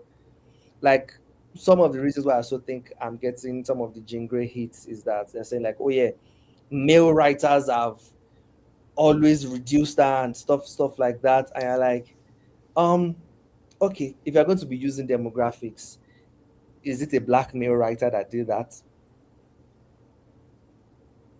That's one. And two, like, yeah, even if someone did it, but does that mean I would do it? How are you even sure I want to write Jean Grey in my comic to begin with? But you've just made all these assumptions because, oh yeah, this person did this person did this. And it's okay. As human beings, we are pattern analyzers. That's how our brain works naturally. But you should also try to look at those patterns well, you know, examine them well. This is an entire new line of creators completely. You know, so why do you think they would make the same set of mistakes as the previous one? We would make our own mistakes. There are somewhere that we would not make. So it's not going to be the same thing. It's a totally different group of people. You know, like some people saying that, I think one person said once that American comics never know what to do with characters that are overpowered. You know, and I'm like, but I'm not American, you know. I grew up reading manga where you have a lot of overpowered comics, you know, characters, you know, see stories about like, you know, One Punch Man, you know, the Goku, you know, and all these super powerful, super overpowered characters. That's what I grew up reading and watching, you know, before I discovered Watchmen, you know. So thinking that, and Watchmen too, with Dr. Manhattan, British writer writing an overpowered character, you know. Chris Claremont writing the Dark Phoenix, British writer writing an overpowered character. So let's assume, which I don't like putting people in boxes, that American writers don't know how to write overpowered characters. I'm not one. and people that have done it in the past have not been won. So why are you making that? So it's all those things. Like, even if you want to make these guesses and stuff, like, just research them well. You said that well. In the words of Captain Jean-Luc Picard, if we're going to be damned, damned us for who we really are. Yes. Yeah. Yes, I'm a nerd. All right, so next picture. Blackcomiclords with this question. So we got tagged in Blue Sky. By the way, Mariah, do you have a Blue Sky account? I have it. I hardly check it. There are a lot of social media accounts I have to check. Okay, for example, Instagram is where I actually is how I write. It's weird, right? People use like music apps and stuff to listen to music to write. I use Instagram to write because I have saved some anime cutscenes that have Brazilian funk mixed in with it. So that's what I write to. When they show like anime fight scenes, they're like, oh, do. So that's what I listen to while I work and just flip through it. So I use that for work. I use Pinterest for mood boards. So Twitter is where I just say, okay, at least here I can just quickly just chat up. I forget I have Blue Sky most of the time. I forget I have Thread. It becomes very difficult to manage all It of them. does. It does. But I would suggest this. I'm really enjoying Blue Sky. I think there is a lot less of the toxicity on Blue Sky than what you have on Twitter.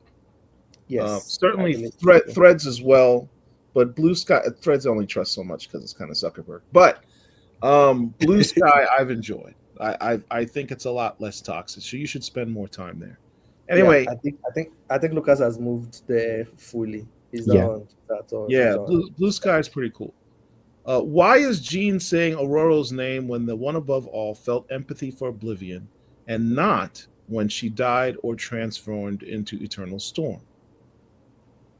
If I'm going to be all badass and everything, it's like, oh, she has always been linked to eternity, so that's not new. It's just because she's been the Rogue Storm before, and Rogue Storm is basically Eternal Storm. So, but it's the one above all's empathy. It means Oblivion will get a chance to face eternity. Oblivion will get a chance to face Aurora. So it's more like us sensing, oh, the threat that is going to come for Aurora. Like, almost like a mixture of, like I said, empathy and precognition mixed together, knowing what this means for Aurora. All right. And for future reference, y'all in the chat, if you ever have questions that you want us to ask Maria on this show, just tag us like KG Cooper did on one of our social media accounts, and we'll try and bring those questions on the show. Now, upcoming issue. Yay. Storm 6.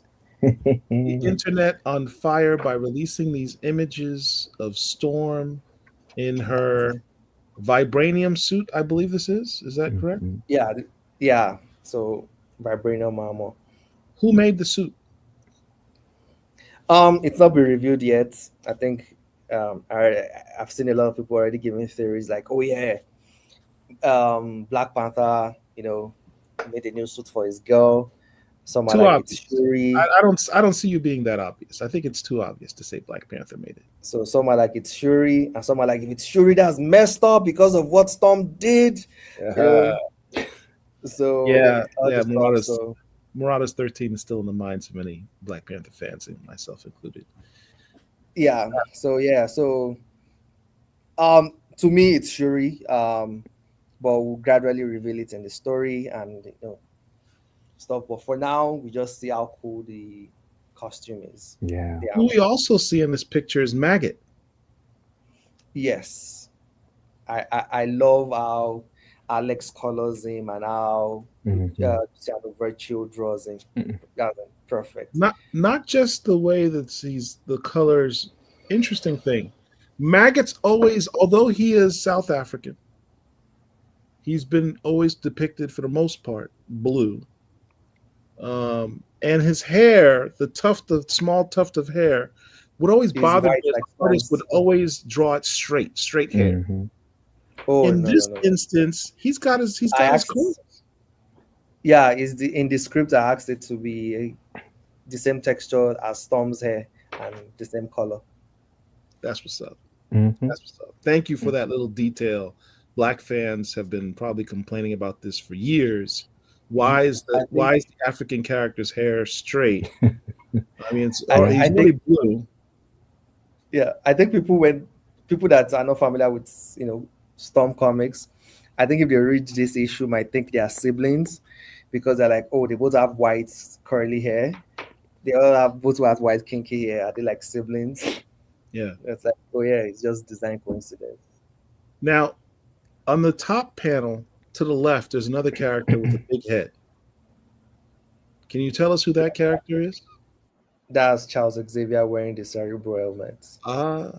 So this is a tie-in to. So next issue is a tie-in to X-Men Hunt. X-Men Hunt, yes. All right. I don't know how we're gonna make that leap from where we just saw her, where she's curled up, crying over the effects of what she's just gone through in the last two issues, to now wearing this armor and being involved in X-Men Hunt. I mean, she's been X days later. X days later. She is she Eternal Storm right now in X-Men Hunt, or is she just now revived Storm again? Let me rephrase that question better. At the end of issue, is her Eternal Storm status going to play a part in X-Men Hunt? I will not reveal that. Although by saying that, maybe I have revealed that. Who knows? But I will still not confirm it. All right, fair enough. Other picture from X-Men Hunt. Yeah, I heard you. I mean, you're going to have some type of confrontation. Your story in X-Men Hunt is going to have Cyclops in it. Yeah. You're already catching flack. And it's not out yet. I'm already catching it. You're catching flack from Jean Grey fans, and you have not drawn or written Jean Grey one line yet. Except when she says Ororo. Right? One word. And you caught a bunch of heat from Jean Grey fans. You're about to have actual dialogue with Cyclops. Are you prepared for that? I think they're gonna like it. I don't Cyclops think they will like cool. it. I don't care what anybody says. Cyclops is right for one. Cyclops gets No, that's the point I've realized. I think a lot of BP fans actually like Cyclops. Oh yeah, Cyclops is cool. Cyclops is that dude. I remember the classic scene back when the X-Men were really on the outs, kind of around the Avengers X-Men time. And he had that discussion with Captain America. And Cap's like, "Oh, you're being very condescending to Cyclops. Oh, we should work together. We're both heroes. We both stand for the same things." He's like, "Do we? Cyclops, do we? Because when we're dying in the streets of Genosha, where were y'all? When mutants are getting shot down in the streets by Sentinels, where were the Avengers? Where were y'all? Well, you're an American. You should am I? Am I really an American? Because I don't seem to have all the benefits of being an American, and I get torn down in the streets because I'm a mutant." Cyclops always has his foot on Captain America's neck. Always has his foot on it. Man, Cyclops is that dude, man. Cyclops is that dude. I stand with Cyclops. All right. Yeah. So this is from Manhunt. This is a couple of panels from X-Men Hunt. My man, why is Storm wielding a lightning bow? Yeah, that's I think lightning descends from the sky. She grabs it and then turns it into a bow and then fires another lightning from it. There's not a single word in the That's sentence you right. just said that I found displeasurable. Wow. That Yeah. sounds So, so friggin' cool. Yeah. She That's gonna and be then really grabbed. cool. she shoots it in America at something in Europe. Wow. Oh my God. That just sent something through my body. I literally can't even say anything right now. That Dude, whole thing sounds so if, damn if dope. if you see the fight scenes in X-Men, yeah, you would also like Cyclops too. It's crazy. Yo, I mean, Wow. Danny Moonstar can create the bow and then do the psychic arrows, but having it with lightning, like her generating a bow, reaching her other hand up, grabbing lightning as a quiver, pulling it back, and shooting lightning. Man, Across the continent. Wow. I can't wait for that scene. I can't wait for Mm. that scene. Yeah. And this is And X-Man Hunt Omega, right? Yes, this is X-Men and Omega. Okay. so everybody pre-order X-Men Hunt Omega. Mhm. That's where this scene is going to be in. Yes, X-Men and Omega. I have a question. It may be a spoiler that you don't answer, but I have to ask. When she's using this particular power set, is she her normal Storm self or her amped up self? Normal self. So this, okay. This is just regular Omega level stuff. This oh, if it's Eternal Storm, she might shoot it at Jupiter. Right. So understand what Murewa just said, boys and girls. The title of this episode is Storm Levels Up. Y'all are focused on the wrong things. It's not just her being the Eternal Storm.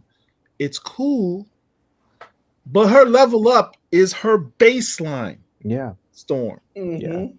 Murewa's doing new things with her powers. Mama got a brand new bag. Right. And this is what we need. This is what it needs. This is good because this kind of stuff is going to draw other people in. I can't tell you how many people I've seen that have said either I wasn't a big Let's Storm make it fan full screen. before.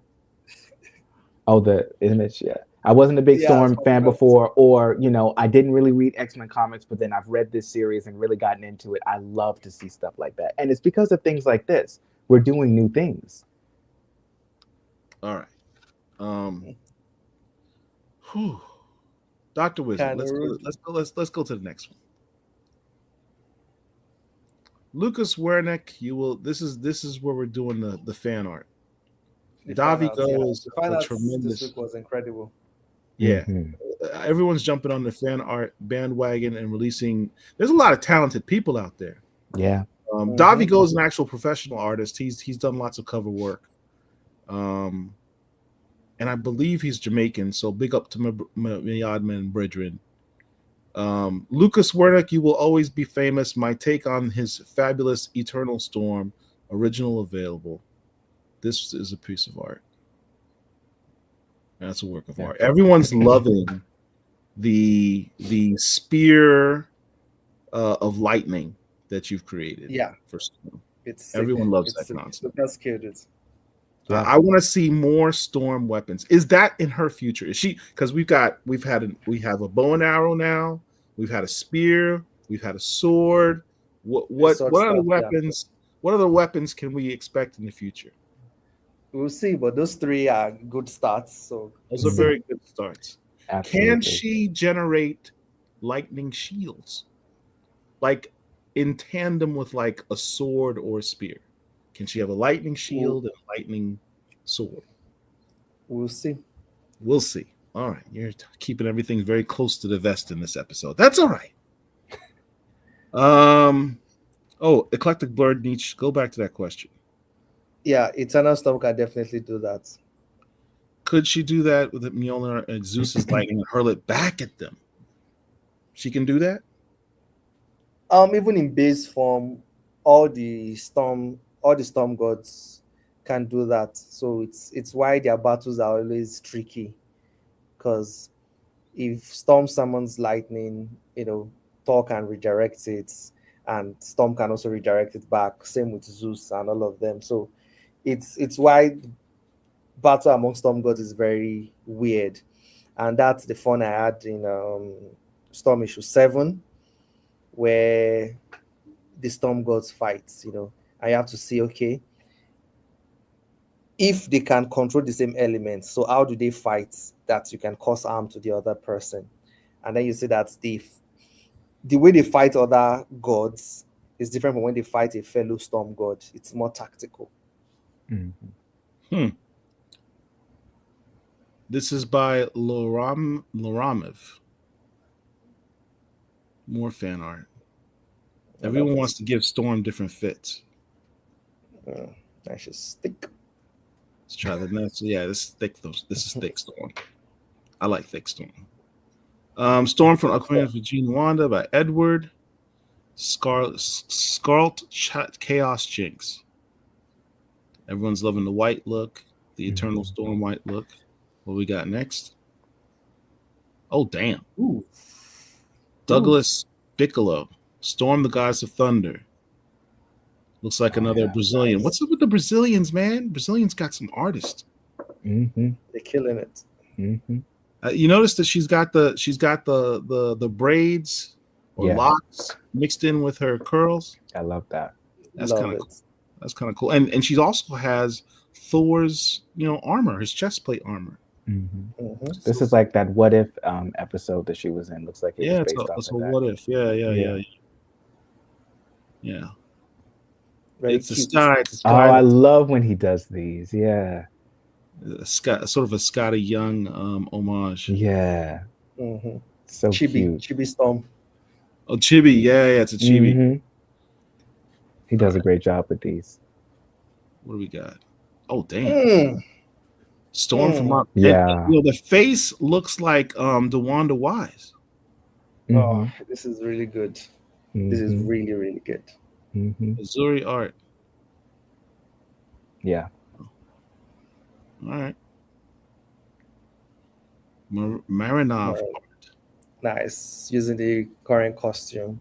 Yeah. That's very nice. And the ruby and the hair.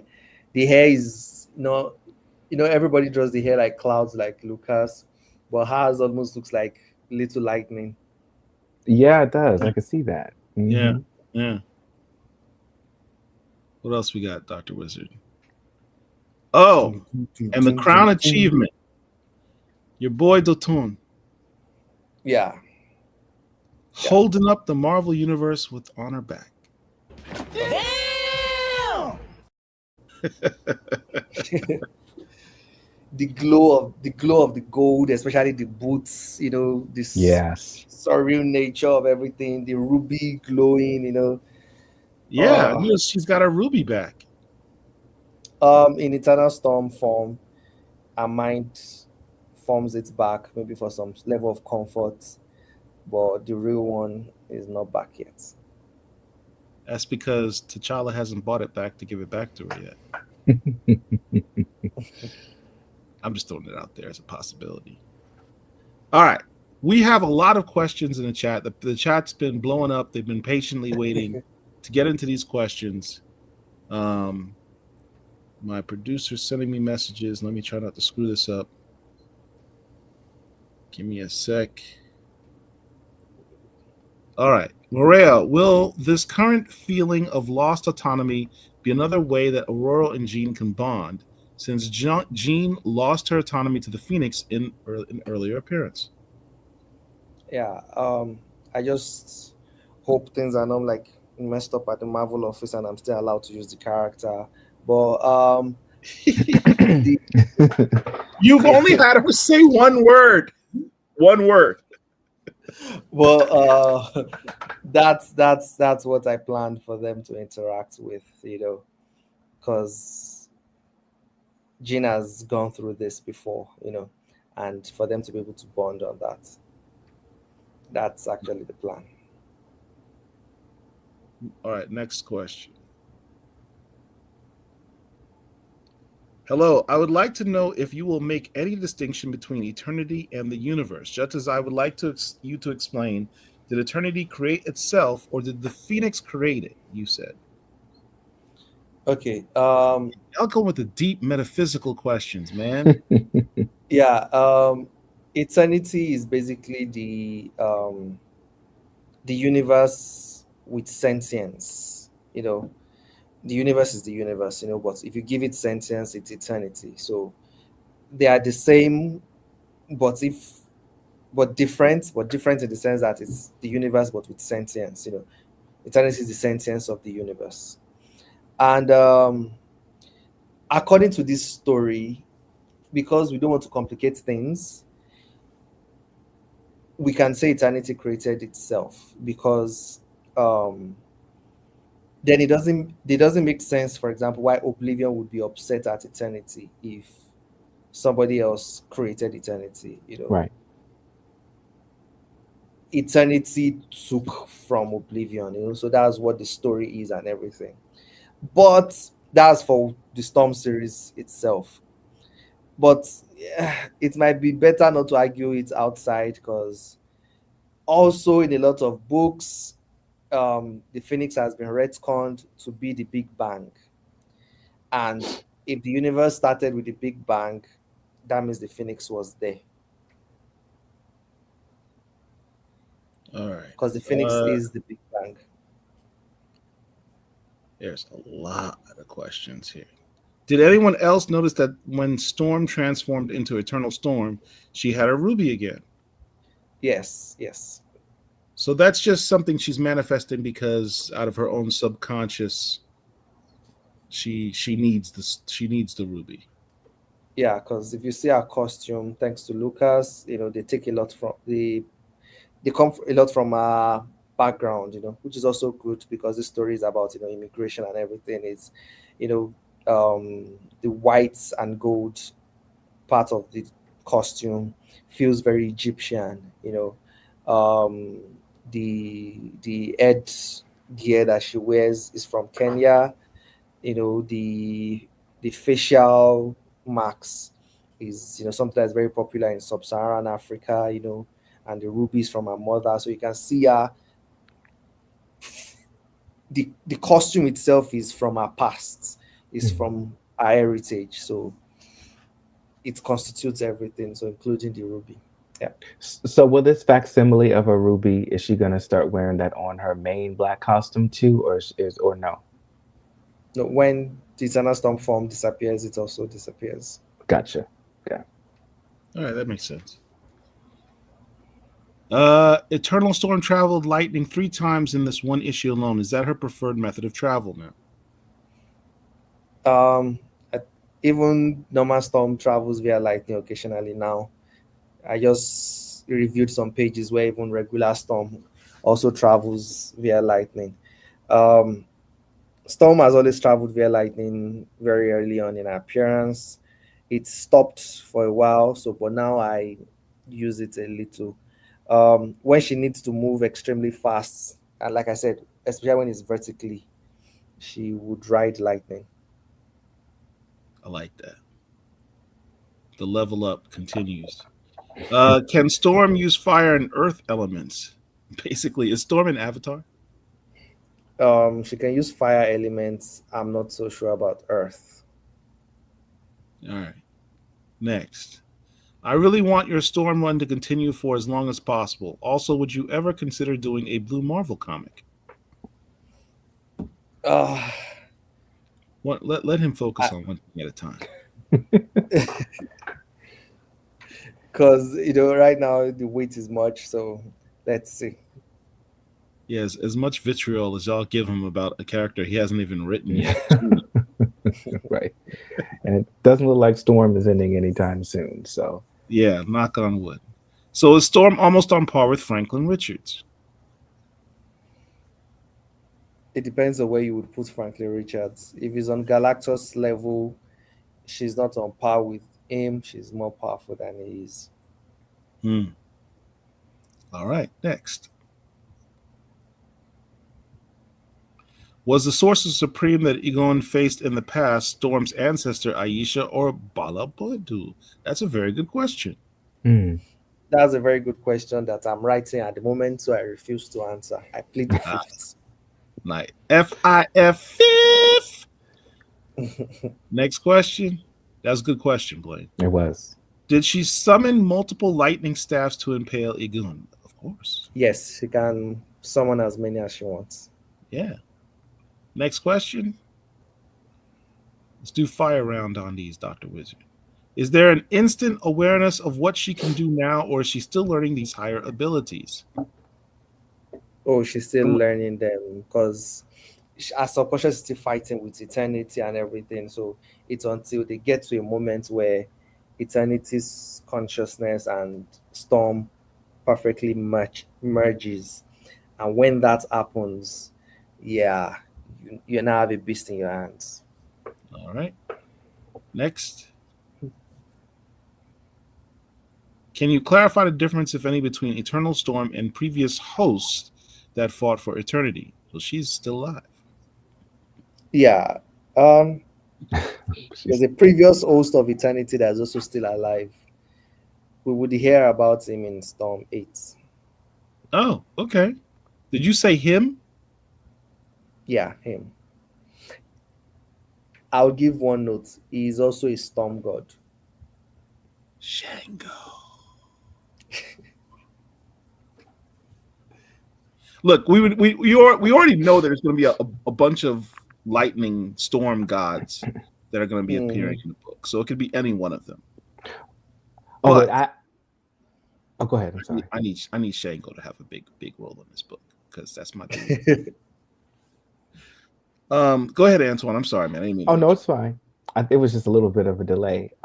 Quick question before I forget. So the cover for Storm number 8 just dropped today.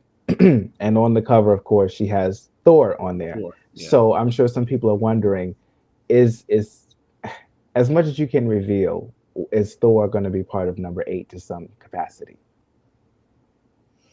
He's going to appear a little in 7 and also in 8. Okay. It's not just a cover, then. That's good. That's a good question. Can Oblivion and Death not meet where the void and universe touch? Yeah, it's like I described. They can meet if they want to, like, because they are sentient entities. But in that way, it would be like a phone call. It would be like a phone call. It would be like a WhatsApp, Zoom call that I do with my sister. They won't be able to meet in person because they are still separated by the border. Yeah. All right. Next question.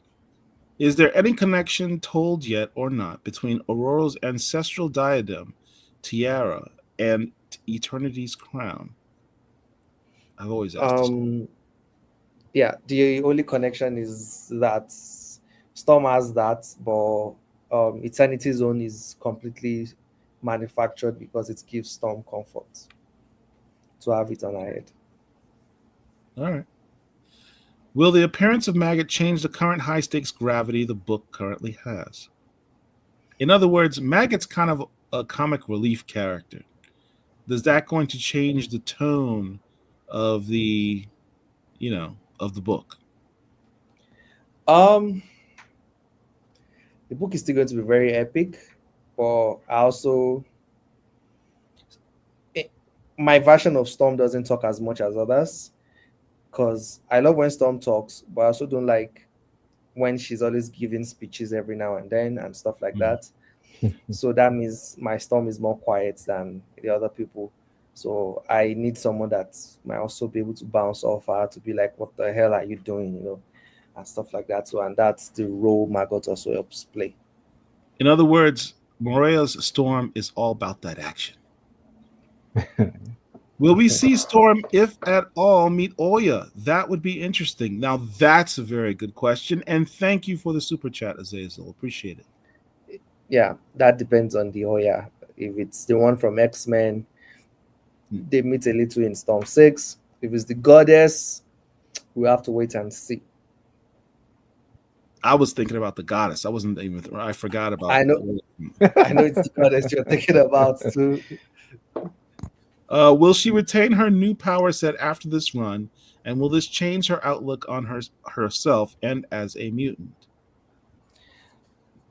That's spoiler territory, if I'm going to keep her power or not. And also, no matter what I decide, it's still up to the next creator to pick it up or drop it.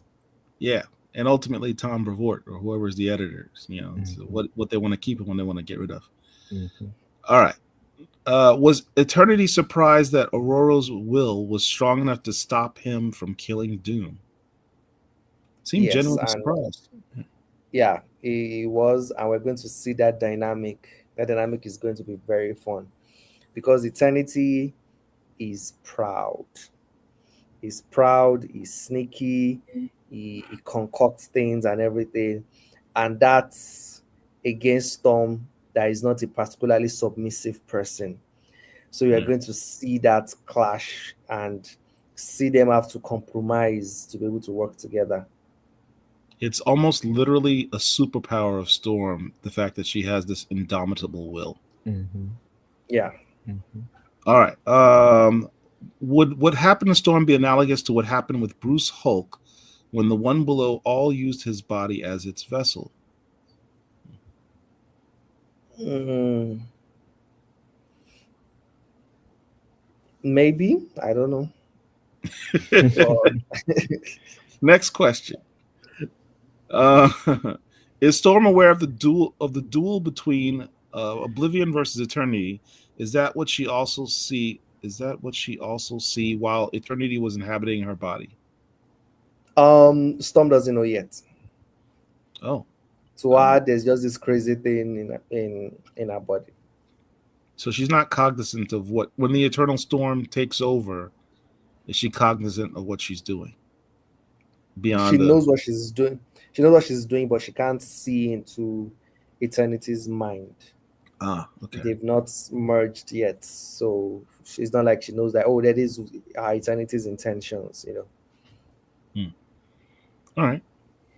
Next question.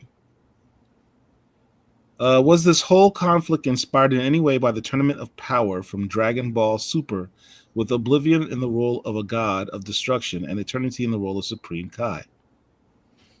Um, if it's similar, it was a coincidence. I already said what inspired it. It's the real life story of immigration, colonialism, and my sister's relationship.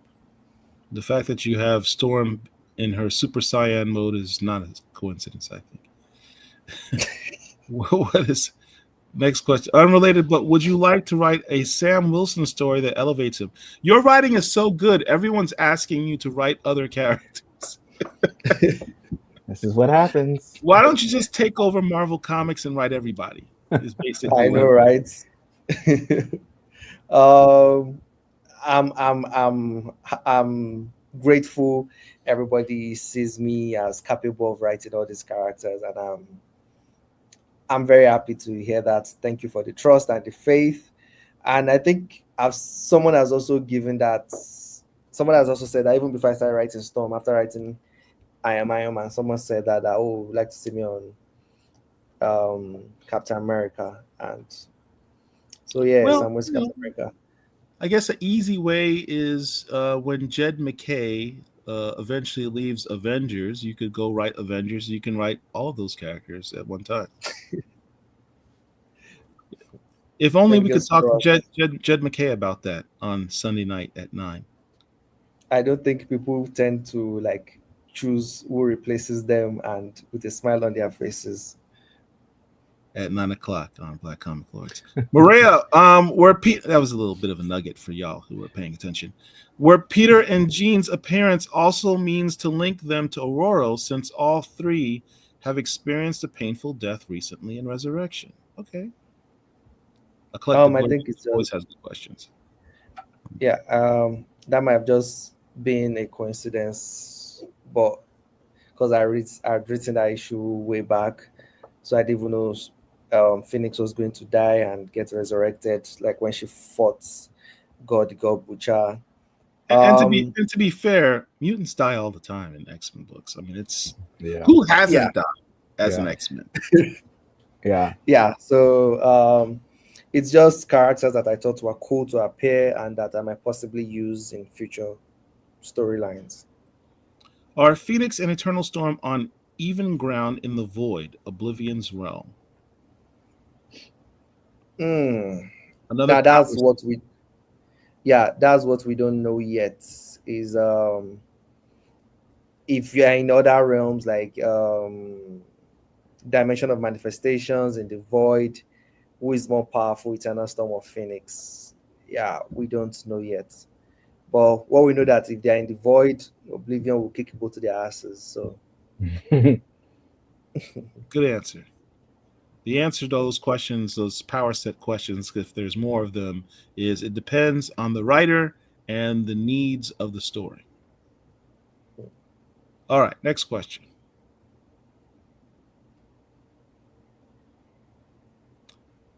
Eenie and Meanie look a bit different. They kind of look like tentacles versus slugs. Is that an artistic change or a story change? artistic change, but it's not really a change, is because at that moment they were moving very fast back into his shirt. You will see them properly in the previous page when the comic comes out. As an aside, I've always found Maggot to be a bit gross. The concept. Oh yeah, that's why I like him. It's because of the grossness. I love the grossness. Yeah. I remember how repulsed Storm was when she first saw him. That's still hilarious to me. Yeah, it's really a callback to when Logan was introduced to the X-Men, and they realized, wait, those claws are coming out of your body. That's so gross. Mm-hmm. Is the difference between base Aurora and Eternal Storm analogous to base Goku and Super? I just said that. Base Goku and Super Saiyan, Goku, Super Saiyan for Goku. Yes, but it's more similar to like Naruto and his relationship with the nine-tailed fox. Like when he channels the extra chakra from the nine-tailed fox, and he becomes like this, So yeah, it's closer to that. But yeah, you can also say this too. Bro, you are seriously a nerd. All right. Next question.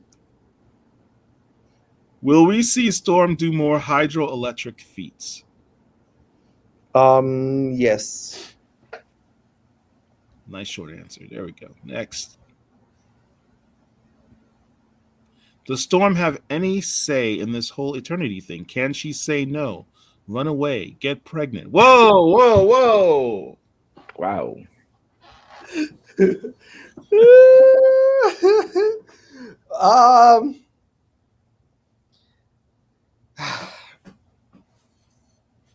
You're making him uncomfortable with this question. He's like moving around in his chair. Look at him.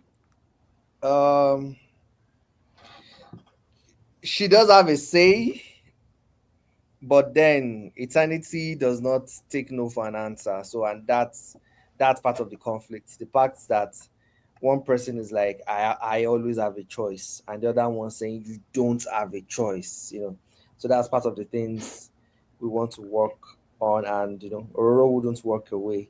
She would probably be like, I said no, that kind of thing. So yeah. Right. And get pregnant. We shall see. Maria, that is a sensitive subject for me. I'm not going to get into this with you again. I'm going to simply move on to the next question. Will we see any of Aurora's relatives with powers in the series? She has. I'm not. Yeah, I'm not sure yet. We will see other relatives. We already indicated her dad's side of the family, but ones with powers, maybe not yet. All right, next. Did Murewa turn Aurora into a magic girl with enhanced form, with enhanced costume, and revert to base form, the loss of the enhanced costume? Basically, yes. Okay. Next question. Are those spears of condensed light or lightning? That's condensed lightning. Condensed lightning. Combo. What else we got? I want to know if your team kept the original pages. He wants to know when PCL can get first dibs on purchasing pages. That's absolutely ludicrous. I have no interest in asking if BCL can get the pages. I want to know if I can get the pages. Can get the pages. Screw the rest of 15th. Yeah, I I want think the Lucas. issues. Yeah, I think Lucas has a website and stuff. I know a Mhm. friend that buys many of the pages. Yeah, so his pages are for sale. I think Luciano also does the same. I, we're trying to keep this on the low, Maria. Come on, man. I'm working out deals. Le- Let's make Darren's money for on his computer Lucas. right now on the website trying to buy original art because you just said that. He's going to be flexing his purchases next week, I'm sure. Does swallowing a mean shield so takes on some of their personality traits? Oh, Oh no, no, no. no. They just get at worst indigestion. But however, you are not far off from something that will happen in the future storyline. Ooh, Storm's going to get bubble guts. Isn't the white hot room outside of existence as well? It's outside the universe, not outside of existence. Wow, this is too metaphysical for me to get my mind around that. Next question. Is the Red Sun and Eternal Storm costume her mother's or wishful thinking? I think he answered that question. Wishful thinking. Next question. That's all. Whoa, That's it? Is that what he said? we did good. That's it. That's everything. All right. All right. So what Dr. Wizard, do we have something else next? Live chat? Do we have anything else upcoming? All right, that's everything. Thank you all for your questions. You had some great questions tonight. Absolute fire. I wasn't joking, however. On Sunday night, we will be interviewing Jed McKay, writer of Avengers, Yay. Moon Knight, Blade, Blood Hunt. Yeah. We have questions because Definitely be there for that. Yeah. he's going to be he's the current writer of the other book with Storm in it. Mm-hmm. And my first question is, when's she going to take over as leader of the Avengers? I know, right? Oh Lord, then you really going to have us fighting on the internet, Paul? Oh yes. So yeah, check us out Sunday night for that. You guys are the first ones I've told about that. No one else knows that. Not even most of the other Black Comic Lords. Exclusive. Just keep it between us. Just keep it between us. No, don't really. Please tell everybody. I need people to show up. I'll definitely be tuned in for sure. All right. So until next time, Dr. Wizard, you can play our outro thing that we talked about. Really happy, Murewa, that you've chosen us to do this show. Thank you very much. Really looking forward to our next episode. Big things are happening. Antoine, always a pleasure. Keep fighting in those trenches. Need you to keep protecting our boy here. And to all the fans out there, keep your pre-orders coming. We now also need to pick up the X-Men Hunt Omega. Is it X-Men Hunt Omega? Mm-hmm. Go pick that up. Go ahead and get your pre-orders in. We want to keep this book going. I mean, we're already past our 11th issue limit. Mm-hmm. I checked. I think we're up to 14, 15 now, something like that. I don't remember what the issue 15, count is. yeah. 15. Mm-hmm. So we're way past that now. We're making records with every issue, and that's due to each one of you. Keep up the good work. All right. Yeah, and yeah, thank you, Black Comic Lords, for always hosting this show. Yes. Thank you to all the fans. For example, on Amazon, we keep topping the charts. There were so many big books this week, and we were in the top 3 for I think 2 days. And that's with number 1 books. Yeah. Yeah, and despite that, of all the books, we were the most reviewed. I think others were having like maybe 20 reviews, while we're having like 54 reviews. Others were having 4 stars, 3.5 stars. We had 5 stars. Bam. So thank you for giving positive reviews. Thank you for pushing the book. Thank you for interacting with the book. Thank you for sending letters. The editors read those letters too. So, speaking of letters, Antoine got his letter in the last issue. I did, yeah. Yeah. So write those letters, and the editors read them. Let them know you're enjoying the book. So interact. Keep telling people about the book. It's really helping our sales. It's really helping push the vibe. It's really helping silence any form of hate that might come anywhere. And we're really, really grateful. Thank you very much. Yeah. The more hate he receives is the better his book is doing. I mean, the better he is doing on the book, the more hate he's receiving. Because people don't want to see just how fantastic the things he's doing with Storm. And people wish their book was as good. But you didn't hear that from me. Yeah, I mean, he's elevating this character and taking her to new heights, and all during her 50th anniversary. Yeah. Which I think the official birthday is what, in May? May, right? April. No, April? Okay. No. Official birthday isn't it November? That's Claremont's. Yeah. Oh, he means you mean the 50th anniversary? Well, I'm talking about the 50th anniversary of her appearance in Giant Size. Oh, yeah. It's April, but on many websites it will say May because May is the cover date. But when it was actually released into the public, it was April. It's Gotcha. April. So, what issue will be up to in April? That will be issue 7. 7. What's going on in 7? Storm Gods. That's the Storm Gods. Where the Storm Gods show up. Yeah. Oh, that's the issue I'm looking forward to. You get that you get. So it makes sense so much. All right, man. So making Storm Gods show up on the anniversary issue as in perfect. And perfect. to that question, how do you write letters? You can send an email to office, the letter X, at marvel.com. Yeah. And just make sure you mark it okay to print. Yep. I'm gonna send a letter in. I'm gonna send a letter in, Murewa. Yeah. I think of something creative to say on behalf of Black Comic Lords. Looking forward to it. All right, everybody. Catch you next time, Black Comic Lords. We got you. Bye.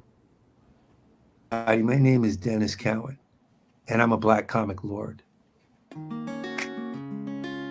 I'm Eve Ewing, and this is the Black Comic Lords. My name is Rodney Barnes, and I am a Black Comic Lord. Hey, this is Marcus Williams, aka Marcus the Visual, and I am a Black Comic Lord. I am Stephanie Williams, and I am a Black Comic Lord.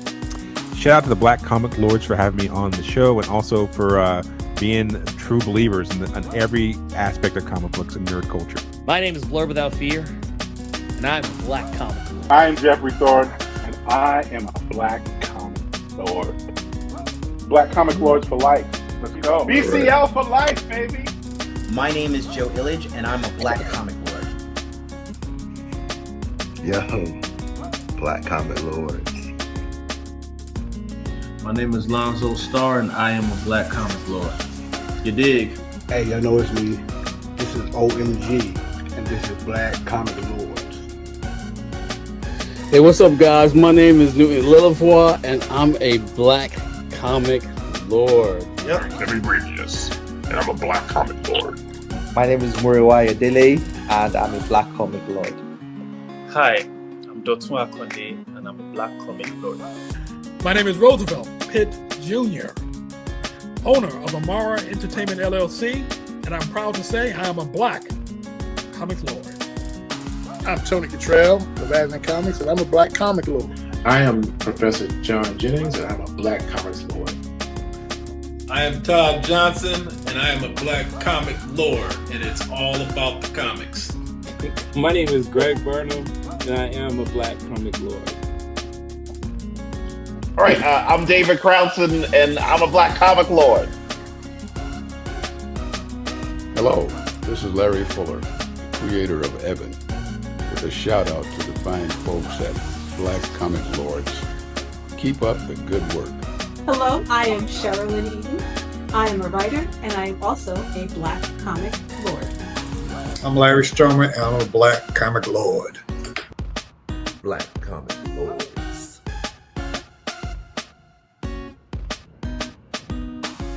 Hey everybody, this is Sean Martinborough, and I am a Black Comic Lord. I am Sean Damian Hill, and I am a Black Comic Lord. But do it I'm enthusiastic. Brad Thomas, writer, creator of comics, and I am a Black Comics Lord.